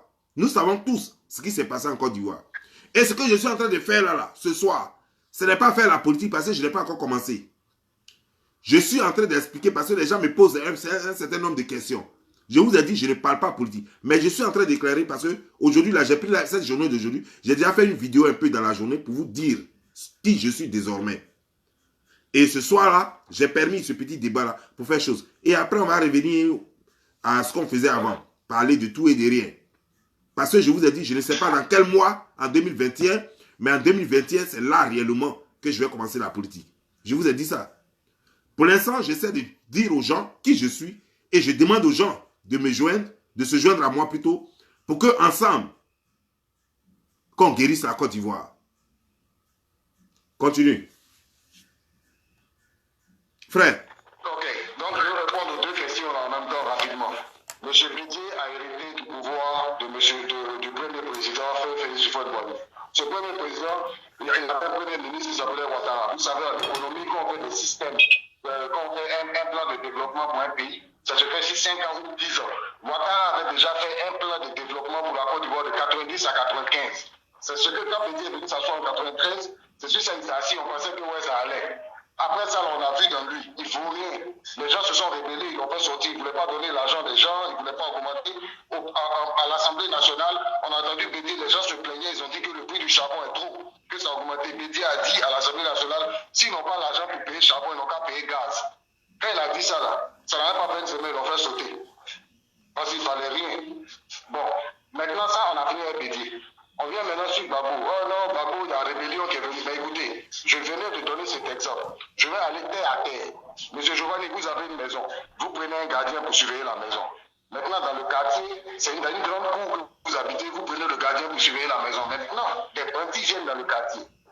Tous les jeunes du quartier, les autres gardiens du quartier, viennent dire à ton gardien là, ah, il y a bandit là-bas hein, dans le quartier, et ils disent qu'il veut venir attaquer ton patron là. Ton patron même lui, il est au courant. Toi maintenant tu dis à ton gardien, Joe, moi je t'ai acheté tous les pistolets, toutes les machettes, tous les couteaux, tous les lacrymogènes. Faut pas que ces bandits-là viennent. Parce qu'avec la force de frappe que tu as là, la force de feu là, tu peux vraiment les anéantir. Le gardien te dit, oui, oui, j'ai compris, chef. Après maintenant, tous les gars du quartier lui disent, ah Joe, ils sont rentrés dans la cour, hein, faut pas les laisser. Le gardien dit non, laisse, moi je sais comment on va faire. J'ai un médicament là, c'est amer, mais je vais essayer. Je vais les laisser rentrer dans la maison et puis on va discuter. Les gens disent ne les laisse pas rentrer parce que ceux-là ils sont armés. Le gardien dit non, ça va aller. Toi-même qui es le patron là, tu dis ah, gardien, moi je t'ai donné toutes les armes là. Le gardien, en ce moment, l'analogie, le gardien c'est le président. Toi, le propriétaire, c'est le peuple. Parce que le peuple, c'est eux qui ont la maison et puis le président, c'est le gardien de la maison. Donc c'est l'analogie qui est là. Le gardien te dit non, t'inquiète pas, j'ai ce médicament là, on va essayer. Même si c'est amer, c'est pas grave. Les bandits ils rentrent dans la maison maintenant. Eux maintenant, ils brigandisent, ils blaguent le gardien, ils rentrent. Ils t'attachent maintenant, ils attachent ta femme, ils attachent les enfants, ils violent ta femme, violent tes enfants. Maintenant, ils te disent, toi, tu as accès seulement à ta chambre. Et puis, nous, on prend le salon, et puis, nous, on prend la douche, et puis, on prend la cuisine. Maintenant, le gardien te dit, non, ça fait rien. Nous-mêmes, là, la partie la plus importante de la maison, là, c'est la chambre. À moins qu'on peut dormir là-bas, c'est bon. Alors qu'ils ont pris 60% de ta maison. Hein. Tout ça, le gardien sait. Maintenant, les gars viennent ils frappent jusqu'à maintenant, ils frappent le gardien, mais ils font sortir le gardien, et puis ils font sortir de la maison, eux-mêmes, ils rentrent. Maintenant, quand on parle, le gardien dit non, hein, c'est pas ma faute, je suis fort, mais ils n'ont pas laissé surveiller. On dit, mais on t'a averti qu'il y avait des bandits. Tu avais toutes les armes pour combattre ces bandits-là. Tu les as laissés rentrer dans la maison. Et le patron maintenant de la maison dit oui, c'est vrai, laissez mon gardien en paix. Laissez-le. Vous ne l'avez pas laissé surveiller. Si vous l'avez laissé surveiller, c'est pour ça, comme vous ne l'avez pas laissé surveiller, c'est pour ça que vous êtes venu violer ma femme et puis mes enfants. Regarde-moi un de Kono. Ça, c'est les gars. De un gars qui n'a rien foutu, qui ne faut rien, vous voulez justifier, non, mais on l'a attaqué, non. Mais est-ce que vous savez combien de rébellions Ouattara a déstabilisé? D'abord, la première rébellion seulement, ça l'a frappé. Ouattara, il a déstabilisé au moins 15 rébellions en moins de 2 ans. Les API, ils les ont attrapés, ils ont reconnu, non? Est-ce qu'ils n'ont pas passé aux affaires à la RTI ici? On a vu les leaders Kwasi qui ont dit que, ouais, ils voulaient faire coup d'État depuis Ghana. On les a attrapés tous. Donc, Ouattara a déstabilisé les rébellions. C'est ça, on dit un chef d'État. Il utilise les services de renseignement. Babou a dit ici que même quand tu dors, on te montre les vidéos de tout ce qui se passe dans la ville. Donc, il savait. Non, c'est parce qu'il ne faut rien. Lui-même, il a dit, quand tu nages, on voit ton dos. Ouattara, quand tu as payé maillot de bain, il dit, oh, le gars, on dirait, il veut nager. Il t'attrape en même temps. Il ne te laisse même pas même porter maillot, là. Babou était là, il ne vaut rien. Donc, il ne faut même pas qu'on parle de Babou. Il n'a rien apporté à la Côte d'Ivoire. Il n'a rien fait. Mais regardez, même actuellement, quand tu regardes la télévision ivoirienne, mais tu es ébahi. Il y a 3 différentes chaînes. Il y a NCI, il y a Live, il y a RTI, il y a la 3, il y a la 2. Donc, ça évolue. Autant de plafonds, le décor de la Côte d'Ivoire, le décor de la télé, là, c'était contreplaqué. Derrière, on met peinture orange. Même quand on dit élection face aux électeurs, Babou a arrêté là, Ouattara a arrêté là, et puis c'est contreplaqué orange, blanc avec derrière. Mais regardez-moi ça. Bon, ok. Regardez la Côte d'Ivoire. Oh, maintenant, okay. Ce que je voulais dire, quand vous voyez sur la toile, vous voyez une vidéo, par exemple, on vous dit non, il y a clash, il y a telle fille qui a lapé telle fille. Ou bien il y a clash, Lolo Beauté a insulté celle-là. Ou bien il y a clash, on dit telle personne a fait parler avec elle. Vous allez voir 5000 personnes, 6000 personnes. Mais quand il y a des séminaires de formation sur comment investir, comment former les jeunes, comment est-ce que les jeunes peuvent entreprendre pour pouvoir marcher, ça là, tu vas aller regarder, il y a 15-20 personnes. Bon, après ça, on se plaint, on dit que non, Ouattara, mais écoutez, le gouvernement, il y a combien d'habitants? Il y a 25 millions d'habitants. Est-ce que le gouvernement peut donner du boulot à tout le monde? Non! Il y a combien de boulot dans l'administration? Le problème là, c'est l'entrepreneuriat. Et les jeunes ne veulent pas entreprendre, eux tous ils attendent le gouvernement. Alors que tu vois ces jeunes-là, je te dis qu'ils sont jeunes, M. Giovanni, M. Dairo, les jeunes vont, chaque samedi, chacun va claquer au moins 100 balles. Donc, il va envoyer des chenilles, envoyer des champagnes. Ça, c'est obligé. Ils sont 5. 100 balles par semaine, chacun claque, ça fait 500. Ils font ça chaque samedi. Donc, ça leur fait combien? 500 par semaine, ça leur fait, à la fin du mois, ça leur fait 2000 balles. 2 millions. 2 millions. S'ils font ça pendant 1 an, ça leur fait 20 millions pour 10 mois. plus 24 millions à la fin de l'année. 24 millions, ils peuvent commencer un business. N'importe quel business. Encore du coup, avec 24 millions, tu commences n'importe quel business. Un grand business, tu peux commencer un dépôt de poissons, tu peux commencer une compagnie de taxis, tu peux commencer. Je ne vais pas venir donner mes idées, parce que les idées, ça se paye. Ils sont assis là, ils ne peuvent pas passer les idées. Et puis, toi, tu n'as qu'à donner l'idée, ils ne vont pas bouger. Tu comprends? Donc, il y a n'importe quel business, tu peux faire avec 24 millions au pays. S'ils font ça en un an, ils sont 5, imagine-toi. S'ils payent un taxi à 2 millions, ils payent 12 taxis. Les taxis, là, tu leur dis même de t'envoyer même 20 000 par jour dans Abidjan, là. 20 000 ou bien 10 000 même. Avec 20 taxis, ça te fait combien par jour? Ça te fait 200 000 par jour. À la fin du mois, ça fait combien?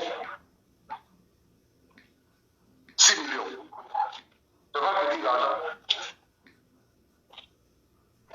C'est pas petit l'argent. Donc ceux-là, quand ils ont 5 mois, à la fin du mois, là, chacun a 1 million. Alors qu'ils ont commencé à combien? À 100 $, à 100 000 francs par samedi, ils ont fait ça sur un mois. Donc 400 000 chacun. À la fin du mois, chacun a fait 1 million. Ils sont tranquilles. À la fin de l'année, ils payent encore 10 ou bien 12 taxis. Dans 5 ans, ceux-là, ils peuvent faire compagnie de car. Mais non, hein, ils préfèrent aller s'asseoir, ils vont voir, et puis ils disent non, il n'y a pas d'argent. Ok. Merci. Voilà. Maintenant, je vais dire une chose. J'ai vu un commentaire là. Et puis, je vois un autre gars qui me dit Gbagbo n'a pas dirigé dans la paix. Je vais commencer par Gbagbo n'a pas dirigé dans la paix là d'abord. Vous voyez? Bonjour, Casse Dombia. Je vais vous dire une chose. Celui qui refuse de voir, on ne peut pas l'obliger à voir. Quand quelqu'un il est voyant et que lui-même il refuse de voir, il n'y a pas un docteur pour le guérir. Quand quelqu'un il est bien voyant et puis lui-même il refuse de voir, tu lui montres ça là, il dit je ne vois pas. Tu lui dis ça là, il dit je ne vois pas. Il n'y a pas un docteur qui peut le guérir, qui va le rendre voyant, il n'y a pas. Si un gars il est normalement non-voyant, lui là on peut le guérir. C'est-à-dire que quelqu'un qui ignore, tu peux lui dire la vérité et ça va l'émanciper. Mais quelqu'un qui connaît la vérité, mais qui refuse d'accepter cette vérité, tu vas beau faire, il ne pourra jamais l'accepter. Ça, c'est ton cas. Toi qui dis que Gbagbo était, comment dire, j'étais en train de gérer crise. J'ai beau expliquer, mais je n'ai même plus de réponse à te donner. Prends ça comme ça. Si tu penses cela, tant mieux. Élection là, il y a près de 19 millions d'Ivoiriens, 18 ou 19 millions d'Ivoiriens. Quand ils vont voter là, ce n'est pas tout le monde qui vote pour le président. Donc tu es libre de voter qui tu veux. Mais laisse-moi te dire une chose. Il y a quelqu'un qui dit que Gbagbo a payé toute la dette. Gbagbo a payé toute la dette de la Côte d'Ivoire. PPTEA, c'est ça non? Je vais te dire une chose. Quand quelqu'un chez lui à la maison, il se met à payer les dettes là, c'est qu'il n'a pas de problème. Si quelqu'un, tu es dans un problème, tu es en crise, chez toi à la maison, tu n'as pas l'argent, et puis tu te mets à payer dettes, c'est que tu as l'argent. C'est que tu as l'argent. Mais je crois que quand quelqu'un vient au pouvoir, vous le devez le savoir, et puis allez-y demander à Gbagbo, il va vous dire la même chose lui-même. Quand on vient au pouvoir, c'est pour d'abord que les Ivoiriens s'épanouissent. Tu as un programme, on t'a fait venir au pouvoir, pas pour payer dette. On t'a voté parce que tu dis, voici un programme, je vais construire une université, je vais faire chose, je vais créer une assurance universelle, je vais faire chose, comment dire, je vais rendre l'école gratuite. Tu as parlé de plein de choses. Les gens t'ont cru, ils ont eu confiance en toi. Quand tu viens au pouvoir, là, tu ne dis pas que non, je vais payer dette. Tu ne laisses pas de côté ton programme. Et puis tu dis non, je vais payer dette. Et les gars, j'étais en train de payer dette. Hein, c'est pourquoi je n'ai pas réalisé tout ça. C'est pas pour ça qu'on t'a voté. Tu as trahi les Ivoiriens. C'est ce qu'on appelle la trahison, la manipulation. Tu as un programme. Tu t'accroches à ton programme. Parce que c'est sur cette base-là. C'est ça qui a fait que les gens t'ont fait confiance et ils t'ont voté. Ils t'ont pas voté parce que tu as dit je vais payer dette. Si tu avais dit je vais payer dette là, peut-être que les Ivoiriens n'avaient pas te voté. Parce que les Ivoiriens, ils ont d'autres besoins. Dans vos histoires de dette, il a payé dette là. S'il a payé dette, c'est parce qu'il pense qu'il y avait suffisamment d'argent pour payer dette et pour réaliser son projet. Et pour réaliser son projet de société. Sinon, tu ne peux pas aller payer dette si tu n'as pas réalisé tout ce que tu as promis aux Ivoiriens. Si tu as payé dette, c'est après avoir réalisé ce que tu as promis aux Ivoiriens, ou c'est pendant que tu réalises ce que tu as promis aux Ivoiriens que tu vas payer dette. Il est le seul au monde qui a dette, qui est endetté. Même les États-Unis sont endettés. Même Chine, ils ont dette. Tous les pays du monde sont endettés. Donc, attends, je vais finir. Je te laisse parler. Donc, laisse-moi finir, s'il te plaît. Oui. Non, appuyer ce que vous dites là. Vous dites que vous avez bien raison même. Oui, mais je ne veux pas perdre le fil de mes idées, quoi, en fait. Vas-y, je t'en prie. Ok. Vous comprenez, non? Donc, si Gbagbo a décidé de payer dette, c'est parce que la Côte d'Ivoire avait l'argent. Il allait faire des statuts. Pendant que vous dites que Gbagbo allait payer, il a payé dette là. Et au lieu de faire usine, il a préféré aller faire des statuts d'achat Carrefour d'Abidjan. Les statuts, ça donnait quoi en Côte d'Ivoire? Ah, ça va rendre la Côte d'Ivoire belle. Ah, ok. Mais c'est à cause de beauté là. Vous vous plaignez aujourd'hui, et moi, je suis contre ça. Le fait qu'Alassane Draman Ouattara passe son temps à faire des routes. Et ce qui est bien, mais d'abord, il n'a pas fait beaucoup de routes, mais c'est une façon de parler. Il a fait plutôt pont, des échangeurs, et puis route. Et puis on dit que non, que s'il n'y a pas de travail en Côte d'Ivoire, c'est parce qu'Alassane Draman Ouattara est en train de faire route.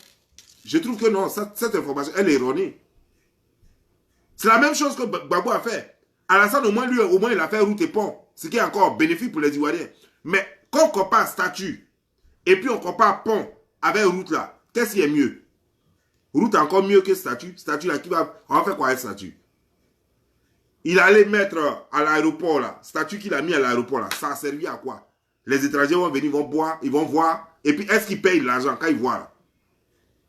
Quand les gens prennent leur avion et puis descendent en Côte d'Ivoire, quand ils voient ce statut-là, est-ce qu'ils payent? Parce qu'ils ont vu ce statut-là. Ça ne fait pas rentrer de l'argent en Côte d'Ivoire. Quand on va à la Ciporès et puis on voit ce statut-là, ça fait rentrer de l'argent? Non. Voilà la réalité. Donc, je vous dis que si tu es aveugle, on peut te rendre voyant. Si tu es non-voyant, on peut te rendre voyant. Mais si tu es vrai voyant là, et puis tu refuses de voir, personne ne peut t'ouvrir les yeux. Parce que tu vois, mais tu fais exprès. On me parle ici encore de... Là, c'est maintenant Sami Farou qui le dit. L'État doit favoriser la création... Sami Farou dit, l'État, Alassane ne peut pas créer emploi pour tout le monde. C'est vrai et c'est faux.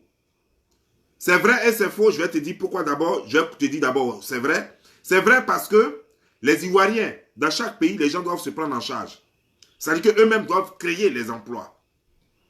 Les gens eux-mêmes doivent être entrepreneurs dans leur pays. C'est pourquoi je te dis que c'est vrai. On ne peut pas attendre tout de l'État. Les gens doivent mettre la main à la pâte. Mais sache une chose aussi, Samy, c'est que l'État doit favoriser la création d'emplois. C'est leur rôle. C'est le rôle de l'État de favoriser la création d'emplois. Et c'est là que j'en veux à Alassane Draman Ouattara, qui ne favorise pas la création d'emplois et qui s'est entouré de spies, de nullards, comme Kandia Kamara, comme beaucoup d'autres encore, qui ne font rien et qui sont en train juste de s'enrichir, d'acheter les maisons. On a vu ici, pendant la campagne à Bobo, en espace de quelques semaines là, Ahmed Bakako, qui ne vivait pas à Bobo, pour être maire d'Abobo, allait déposer une maison à Bobo. Mais quel Ivoirien qui a les moyens de faire cela, comme ce que Ahmed Bakako a fait? Parce que les Ivoiriens n'ont pas d'argent. Parce qu'eux, ils ont l'argent, parce qu'eux, ils volent l'argent de l'État. Donc voilà, eux, on favorise la création. Leurs entreprises ont tous les contrats du gouvernement. Leurs entreprises ont tous les financements. Parce qu'ils sont proches d'Alassane Draman Ouattara. Mais et les autres Ivoiriens qui n'ont pas de financement? Parce que les banques ne peuvent pas leur faire de prêts. Parce qu'en Côte d'Ivoire, pour que tu aies un prêt dans une banque, il faut avoir un aval. Combien de personnes dans leur famille ont des parents bien placés ou des amis bien placés pour les avaliser? Même quand leurs amis sont bien placés, qui peut risquer d'avaliser quelqu'un aujourd'hui en Côte d'Ivoire sans craindre que cette personne prenne cet argent pour aller en Europe? Voilà la réalité. Mais si on sait qu'il y a un numéro de sécurité sociale qui va te suivre partout, où que tu partes, même si tu vas en Europe, ça va te suivre. Si tu veux prendre l'argent, va en Europe. Mais ce numéro-là va te retrouver toute ta vie. Alors, parce que les banques sont connectées et travaillent. Donc si tu prends un crédit même en Côte d'Ivoire et que tu ne le payes pas, tu vas en France, la banque peut encore saisir la France et puis te faire payer. Mais en Côte d'Ivoire, il n'y a pas de numéro de sécurité sociale. On ne peut pas identifier les gens. Voilà le problème. Donc, l'État a l'obligation de favoriser la création d'emplois. Je vais te dire comment l'État doit favoriser la création d'emplois. En créant des centres de formation, les centres de formation, il faut que les gens soient formés. La scolarité doit être presque gratuite. Les formations, ça doit être vraiment moins cher, accessible à tous. Il faut qu'en Côte d'Ivoire, quelqu'un puisse se former avec 50 000 francs CFA. Aux États-Unis, ici, les formations ne coûtent pas cher. Les formations ne coûtent pas cher pour les Américains. Donc, il faut que les gens soient capables d'être formés pour avoir accès à l'entrepreneuriat. Quelqu'un qui n'est pas formé, il va exercer dans quel domaine? Quand il ne connaît pas. Donc, ça, c'est le rôle de l'État. C'est vrai que pendant que la situation est comme ça, on ne peut pas demander aux Ivoiriens de dormir et qu'eux-mêmes doivent se battre pour se faire une place au soleil. Donc, c'est pourquoi moi, je passe mon temps sur les réseaux sociaux à leur dire un peu qu'on peut partir de rien, qu'on n'a pas besoin forcément d'attendre l'État. Mais l'État a un rôle primordial dans la création d'emplois. L'État doit former, l'État doit éduquer, l'État doit suivre les gens, les suivre, les installer. Les PME, les PMI doivent être encouragés. Appeler les investisseurs. L'État doit amener les investisseurs à rentrer dans le pays de sorte que ces investisseurs créent l'emploi. Mais aujourd'hui, quand tu es un Gilles Taïro par exemple, et que tu veux investir en Côte d'Ivoire, si tu n'es pas dans l'entourage, si tu n'es pas RHDP, ou bien tu n'es pas dans l'entourage d'Alassane Draman Ouattara, on ne peut pas te permettre de t'installer comme tu veux. Tu ne peux pas avoir un contrat, parce qu'ils ont pris tous les contrats. Vous allez voir un ministre qui a au moins 20 compagnies fictives. Mais et puis il a tous les contrats du pays. Tu ne peux rien faire. Eux, ils ont déjà l'argent parce qu'ils ont volé l'argent de l'État pour s'installer. Et ça, je ne vous parle pas de que ce soit RHDP ou pas forcément. Mais il y a des gens ici même qui sont RHDP, qui vont au pays, qui tapent poteau, qui sont obligés de revenir. Parce que la situation est dure, parce qu'ils ne connaissent pas directement Alassane Draman Ouattara ou Ahmed Bakayoko. Voilà le problème de la Côte d'Ivoire. Donc quand tu dis que non, que les Ivoiriens doivent se battre, oui, ils doivent se battre pour s'installer eux-mêmes. Mais le rôle de l'État, c'est de favoriser la création d'emplois aussi.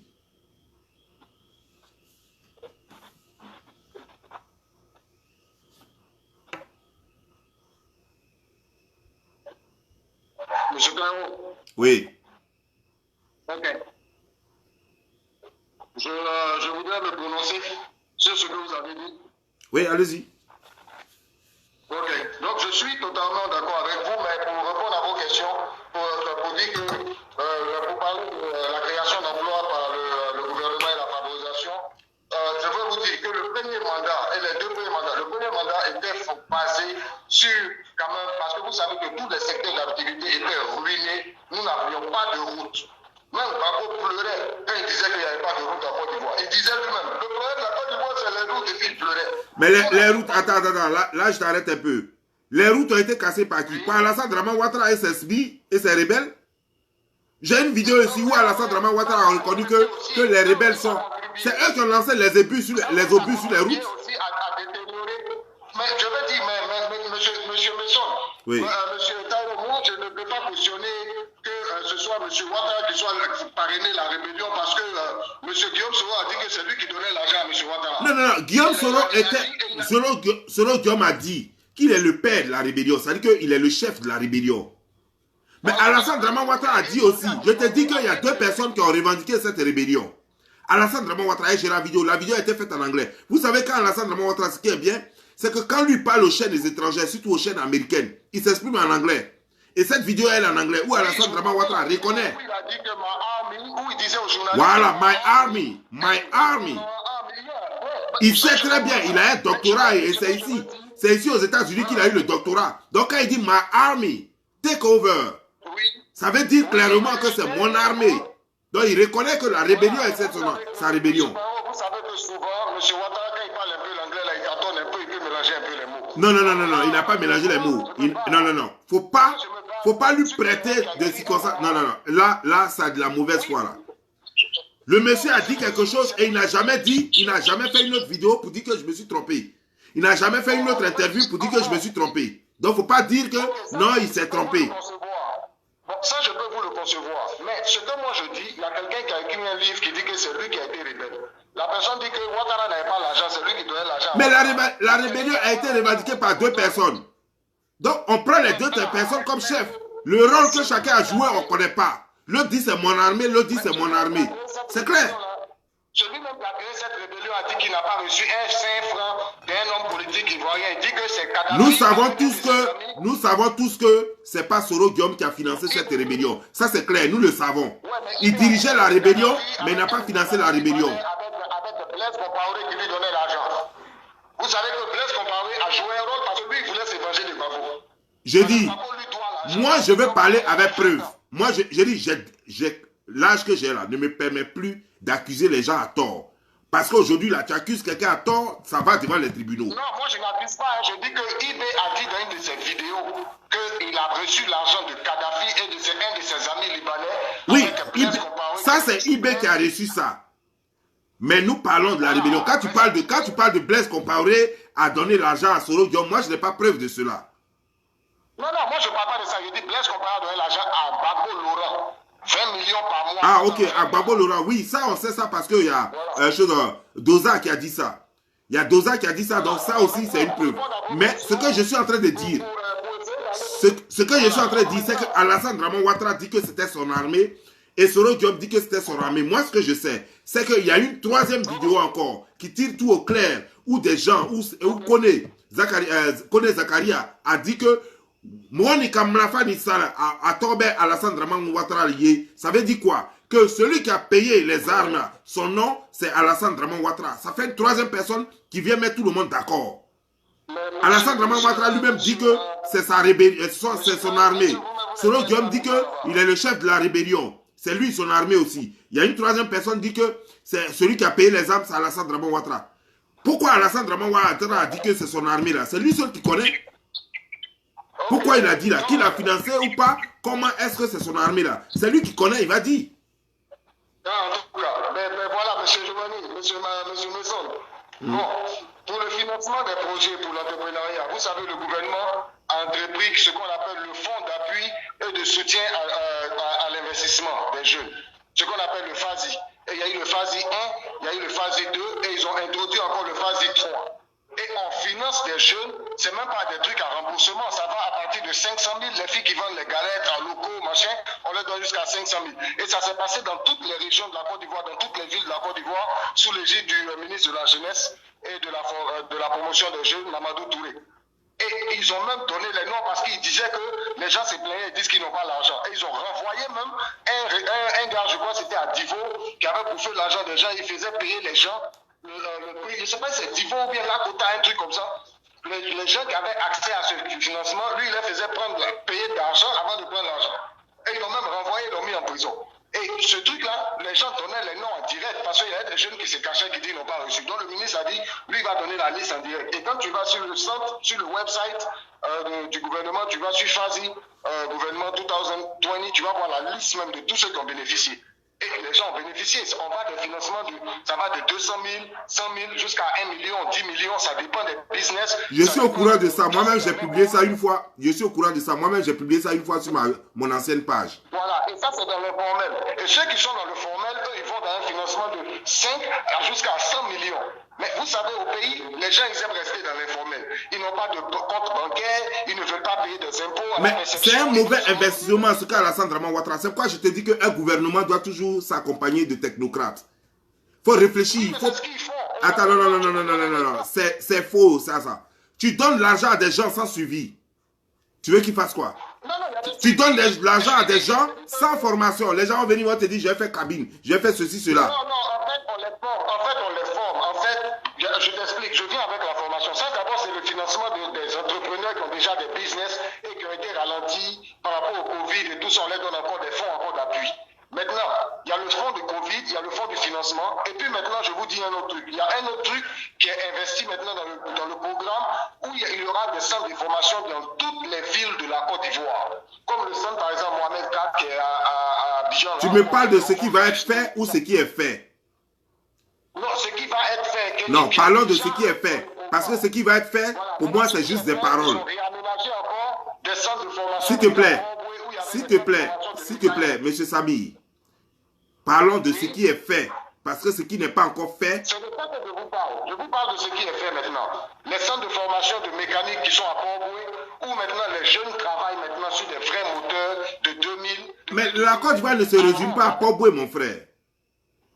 Non, mais je veux dire qu'on peut pas, on fait ça, ça c'est des écoles qui ils font d'abord un à un. Et moi je suis le premier à vous dire. Pendant 10 ans, c'est maintenant qu'on va commencer à faire c'est maintenant qu'on fait les écoles un à un pendant 10 ans, mon frère. Ouais, mais écoutez, c'est ce que je vous dis, moi je suis d'accord avec vous que c'est pas suffisant.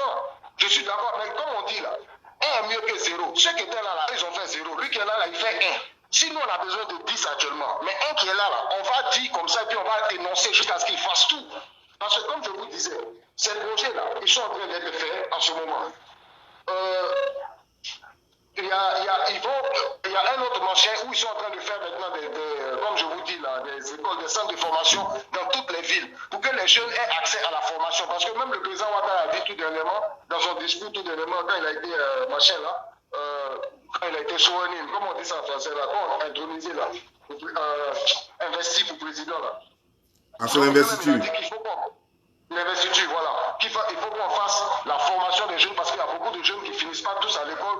Et il faut qu'on mise plus sur ça, la formation des électriciens, M. Giovanni. Vous savez que ici, ceux qui font les skill trade, ils vont dans des écoles. C'est même pas des écoles, hein. C'est comment on appelle, des académies comme les Dorsey School ou bien les petits machins. Ils vont là-bas, ils font 6 mois de certificat. Ils sont électriciens en bâtiment ou bien électriciens heating and cooling, c'est-à-dire froid et plus chaud, ou bien roofing, ou bien des petits machins pour éclairer sur les plafonds. Mais c'est des gens qui te font 40 à 40 $. Mais ils touchent plus que les infirmiers. Il y a d'autres qui touchent plus que les docteurs. Mais quand on lui demande, toi tu fais quoi? Il dit non, je suis électricien. Au pays là-bas, si quelqu'un dit l'électricien, on dit non, lui, il n'a pas réussi. Alors que ici, c'est ce qui fait. Parce que si demain il y a une guerre ou il y a un machin, tu crois qu'on a. Non, faisons quand même la part des choses. Hein. Faisons quand même la part des choses. Un salaire d'un électricien en Côte d'Ivoire ne peut pas être la même chose qu'un salaire d'un électricien aux États-Unis. Oui, mais il y a une chose. Si effectivement cela est créé, c'est bien. Mais il y a encore beaucoup à faire qu'on aurait pu faire à moins de 10 ans. Il y a beaucoup qu'on aurait pu faire à moins de 10 ans. C'est de ça que moi je parle. Pour l'instant, comme je te le dis là, je n'ai pas encore commencé à critiquer le programme de ceux qui sont au pouvoir. Parce que comme je l'ai dit, c'est en 2021 que je vais lancer réellement les choses. Pour l'instant, je suis dans un truc d'explication. Regardez, moi, la première des choses que moi je demandais au président Ouattara de faire, son premier truc, dès qu'il rentre au pouvoir, si moi je suis président de la Côte d'Ivoire, le premier truc que je fais, le premier décret que je signe, il faut que tous les hôpitaux soient arrêtés dans chaque ville. Il faut qu'on ait des hôpitaux comme aux États-Unis ici dans chaque ville. Il faut qu'on ait des pompiers partout. Il faut qu'on ait des policiers avec des voitures, avec des ordinateurs, avec un système où on peut repérer les rues, où on peut. Mais attends, Samy. Toi-même, tu sais très bien que ce n'est pas possible tant que on ne peut pas tourner dans la Côte d'Ivoire avec un GPS. Ça veut dire que quoi? Il faut d'abord faire l'adressement. Mais c'est ce que je viens de dire là. Il faut que c'est ça que j'ai dit. Mais actuellement même là, il faut d'abord l'adressement. Ça c'est numéro 1. Justement, donc tu as sauté ça. Donc, comme je te le dis là, je n'ai pas encore commencé parce que ça là, ça c'est des choses dont on parlera en 2021. Je ne sais pas dans quel mois je vais commencer ça, mais ça c'est des choses dont on parlera. Pour l'instant, ce que je suis en train de dire, je suis en train d'expliquer déjà parce que les gens sont en train de... les gens sont à tort en train de me taxer de ceci, cela. Je vois même des gens qui disent, mon frère, on les comprend. Pour ceux qui disent Gbagbo n'a rien fait, c'est ceux-là même qui veulent chercher à la place auprès du pouvoir. Je vais te dire une chose. Toi qui dis ça, comment il s'appelle? Aaron Anselme Lasso. Ah, s'il te plaît, je peux finir? Je peux finir, s'il te plaît? Aaron, je vais te dire quelque chose. Tu sais, la première personne qui veut travailler avec Gbagbo là, c'est celui qui appelle depuis Belgique, celui qui appelle, comment dire-je, Ahmed Bakako. C'est lui là qui veut travailler avec Alassane déjà. La personne qui veut travailler avec Alassane, c'est quand les membres du FPI vont à l'investiture d'Alassane Draman Ouattara. Quand les membres du PDCI, y compris à la tête du PDCI, y compris la tête du PDCI, qui va à l'investiture d'Alassane Draman, c'est ceux-là. Je vais te dire. Maintenant, moi, je vais te dire quelque chose, Aaron. Si moi, je vais au PDCI, au RHDP, ça te dérange en quoi? Si moi, je décide, je dis, aujourd'hui, je suis RHDP, en quoi est-ce que toi, ça te dérange? Ne suis-je pas libre de faire mon choix politique, comme la façon tu es libre de faire ton choix politique? Je suis attaché à un parti politique en Côte d'Ivoire. Je suis attaché à un individu. il y a un parti politique qui paye mes factures ici, ou bien il y a un parti politique qui s'occupe de mes enfants, de ma femme et de ma famille, de ma mère, de mon père. Soyez un peu cohérent dans ce que vous voulez, quoi. Quand vous n'avez rien à dire, il vaut mieux la fermer parce que vous êtes finalement ridicule. Vous êtes sérieusement ridicule. Quand vous n'avez rien à dire, c'est là que vous taxez des gens qui veulent partir. Si quelqu'un veut partir au RHGP, il est libre de partir. Ceux qui sont au RHGP là, ils sont morts. Ceux qui sont au RHGP là, ce n'est pas des Ivoiriens. Si tu es, je ne sais pas, je ne connais pas ton ethnie, mais peu importe ton ethnie, tu es mieux que ceux qui sont au RHGP, tu es plus Ivoirien ou plus humain que ceux qui sont au RHGP, mais c'est la même chose. D'ailleurs, je vais te dire, en toute sincérité, s'il y avait un parti politique qui devrait être choisi par rapport au travail et non parce que leur seul problème, c'est parce qu'ils sont criminels et qu'ils ne respectent aucune loi. Sinon, si on enlevait ce côté criminel là, et puis ce côté loi là, s'il y a un parti politique dans lequel un être conscient devrait adhérer, quand on prend les trois là, PDCI, RHDP et puis FPI là, c'est bien le RHDP. Parce qu'eux au moins, quand on rentre à Abidjan là, on voit ce qu'ils ont fait. Vous là, quand on rentre à Abidjan, on ne voit pas ce que vous avez fait. Vos seuls trucs, tous les 10 ans, pendant 10 ans, vous avez passé votre temps, d'après vous, à payer des choses comme une dette. C'est ça que vous avez fait. Donc les Ivoiriens mangeaient gravier pendant que vous payez dette. Les Ivoiriens devraient manger gravier pendant que vous payez dette. Les routes étaient mauvaises. Les routes étaient impraticables pendant que vous payez dette. Et cependant, Gbagbo Laurent se maria à une autre femme. Gbagbo Laurent acheta une maison ici aux États-Unis. Gbagbo Laurent, tous ses ministres payaient les 4x4 pour donner aux filles. Et pendant ce temps, les Ivoiriens ne pouvaient même pas s'acheter un vélo. Aujourd'hui, je suis parti, l'année passée, je suis parti en Côte d'Ivoire. La majorité des Ivoiriens, ils ont des motos avec des trucs derrière là, qui prennent pour transporter les gens. Autant de Gbagbo, ça n'existait pas. Si aujourd'hui un Ivoirien, un jeune Ivoirien peut prendre 400 000 francs, 500 000 francs, voire 600 000 francs, pour mettre ça dans une moto, pour faire un petit business en Côte d'Ivoire, ça veut dire que quelque chose a changé au moins. Même si tout n'a pas changé, même s'il y a beaucoup à faire, comparé à Gbagbo Laurent, il y a au moins quelque chose. Autant de Gbagbo Laurent, l'Ivoirien ne peut même pas s'acheter un vélo. Ceux qui pouvaient s'acheter des vélos, là, ceux qui pouvaient s'acheter des 4x4, ceux qui pouvaient construire, là, il fallait être du gouvernement. Dis-moi, toi qui parles là, Blé Goudé Charles, quand il est venu en 2003 en Côte d'Ivoire, parce que Blé Goudé Charles est venu en 2003 en Côte d'Ivoire, quand il est rentré en Côte d'Ivoire, c'est où il a travaillé pour payer la maison, pour construire la maison qu'il a construite au quartier millionnaire, au quartier 2000 de Yopougon.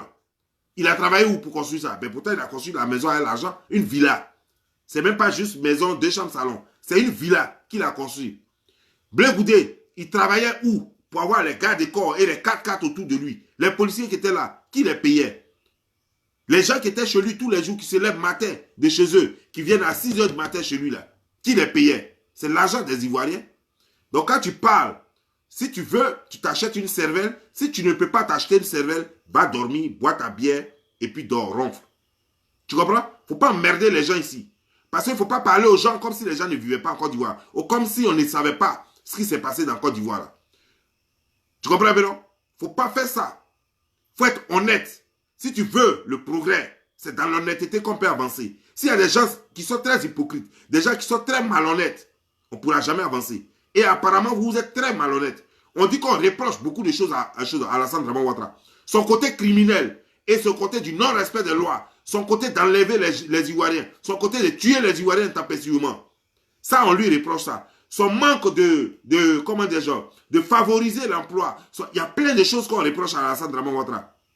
Mais si on vous met là et puis on met Alassane Draman Ouattara, démocratiquement, vous avez fait mieux. Parce que vous n'avez jamais mis quelqu'un en prison. En fait, vous n'avez pas mis quelqu'un en prison comme lui le fait pour ses pensées. Vous n'avez pas tué quelqu'un pour ses pensées. Ce que lui fait. Mais construire le pays là, eux ils ont construit, vous n'avez rien fait. Donc taisez-vous lorsqu'on parle. Parce que vous n'êtes pas mieux que eux. Vous n'êtes pas mieux que eux. Et en plus, qui a permis à Alassane Draman Ouattara d'être candidat? Quand il n'était pas candidat, il pouvait faire quoi? Il pouvait faire comment pour venir au pouvoir? Ce n'est pas votre Gbagbo là qui a signé pour qu'il vienne au pouvoir? Donc s'il y a eu des morts en Côte d'Ivoire, vous êtes bien comptable de cela? Est-ce que Gbagbo Laurent ne savait pas que la guerre allait venir en Côte d'Ivoire? Il ne savait pas que Blaise Compaoré lui-même n'a pas dit officiellement que j'ai dit à Gbagbo Laurent qu'il y a des rebelles chez moi qui n'ont qu'à venir les prendre. Gbagbo Laurent a bougé. Gbagbo Laurent savait très bien qu'il y avait la guerre. Mais il voulait en profiter comme ce qu'il a fait. C'est un plan. Il voulait en profiter Au lieu de booster la rébellion, au lieu de tuer la rébellion dans l'œuf, il a préféré qu'elle vienne pour dire qu'à cause de rébellion, il n'y a rien. Si Gbagbo pouvait éliminer cette rébellion-là. Mais ce que vous dites toujours, non, mais Gbagbo, il a pris avion, il allait à Boaké, il voulait bombarder la rébellion. Gbagbo connaissait bien l'emplacement des choses comme des Français à Boaké là-bas. Pourquoi il n'a pas bombardé les casernes là? Les casernes où les rebelles étaient. Et puis c'est là où forcément, la zone où il y a les Français là, c'est là-bas qu'il allait bombarder. Mais vous allez me dire encore que c'est faux. Mais si vraiment, s'il n'a pas bombardé les Français et que les Français l'ont empêché, a-t-il porté plainte? Au moins quelque part. Même si ça a échoué, au moins il fallait qu'il porte plainte. Gbagbo, lui, il a toujours dit qu'il a toutes les preuves contre tous ses détracteurs. Il a toutes les preuves contre ses adversaires et ses ennemis. Mais jamais de la vie, il n'a usé de ces preuves-là. C'est quel personnage qui a toutes les preuves contre les gens? Il a les preuves que Alassane Dramane Ouattara a fait coup d'État. Il a les preuves que la France le tue. Mais pourtant, il est toujours avec les Français. Il est toujours avec les ambassadeurs français. Il donne toujours tous les contrats aux Français. Ça, c'est quel individu, ça? Arrêtez de mentir. Le mensonge a une fin. Le mensonge a une fin. Et vous devenez finalement ridicule. Est-ce que vous vous rendez compte que vous devenez ridicule, franchement? On peut tous détester Alassane Dramane Ouattara. On le déteste toujours. On l'en veut pour ses crimes en Côte d'Ivoire. On en veut à Alassane Dramane Ouattara pour ce qu'il est. Il est mauvais naturellement. Mais il a travaillé par rapport à vous. Ça, il faut le lui reconnaître. Et il y a beaucoup à faire. Beaucoup qui n'a pas fait. Parce qu'il passe son temps à prendre des médiocres, des nuls, pour mettre autour de lui. Comme les Kandia Camara. Des gens qui ne peuvent même pas parler français. Des nuls comme ça. Ils s'entourent de nuls. Et les gens du RHGP aujourd'hui sont en train de se construire. Toutes les maisons sont en train de voler l'argent de l'État. Les Bitogo et autres. Et ça, c'est un problème que les Ivoiriens doivent régler. Nous devons combattre l'impunité. Nous devons combattre les choses comme la corruption et les vols. Ça, c'est ce que nous devons faire. Mais vos conneries là, vos combats là, arrêtez ça. Et arrêtez de venir m'emmerder ici sur ma page. Parce que ici, là, nous sommes trop sérieux. Vous êtes des plaisantins. Vous êtes des plaisantins, vous les Babou là. Vous êtes des plaisantins, des gros plaisantins, des gros chats. En plus, vous êtes des peureux. Donc arrêtez ça. Ne venez pas m'emmerder ici sur ma page. Alors, monsieur Tao, Ouais. vous voyez, les gens disent non, Ouattara n'a pas pu réconcilier les Ivoiriens. Mais Ouattara, toujours, il appelle à la réconciliation et au dialogue. Toujours, mais la réconciliation, c'est pas un décret. Non, Ouattara, il dit qu'il fait la réconciliation, mais il veut pas de la réconciliation et tu le sais, Mais frère. quelle action encore on lui demande? Il suffit pas de créer un ministère de réconciliation, il suffit pas de créer des institutions de réconciliation. La réconciliation, ça se vit, ça se pratique. Avec, n'est-ce pas? Oui, lui-même son comportement. Tu ne peux pas continuer de mettre les gens en prison pour un oui et un non. Ces gens n'ont pas commis de crimes. Et puis pas de réconciliation. Il parle de réconciliation pendant que les militaires sont encore en prison. Arrête ça, toi aussi. Mais est-ce que je peux me prononcer sur ce sujet? Les militaires ne sont pas des prisonniers politiques, si je peux le dire. Mais quand on parle de réconciliation, c'est quand il y a eu palabre. Quand on dit réconciliation, quelqu'un qui n'a pas fait palabre là. Qui a fait palabre là? Ce sont les militaires qui ont fait palabre. Les militaires ont fait palabre là aussi. Donc quand on parle de réconciliation, les militaires devaient être déjà libérés.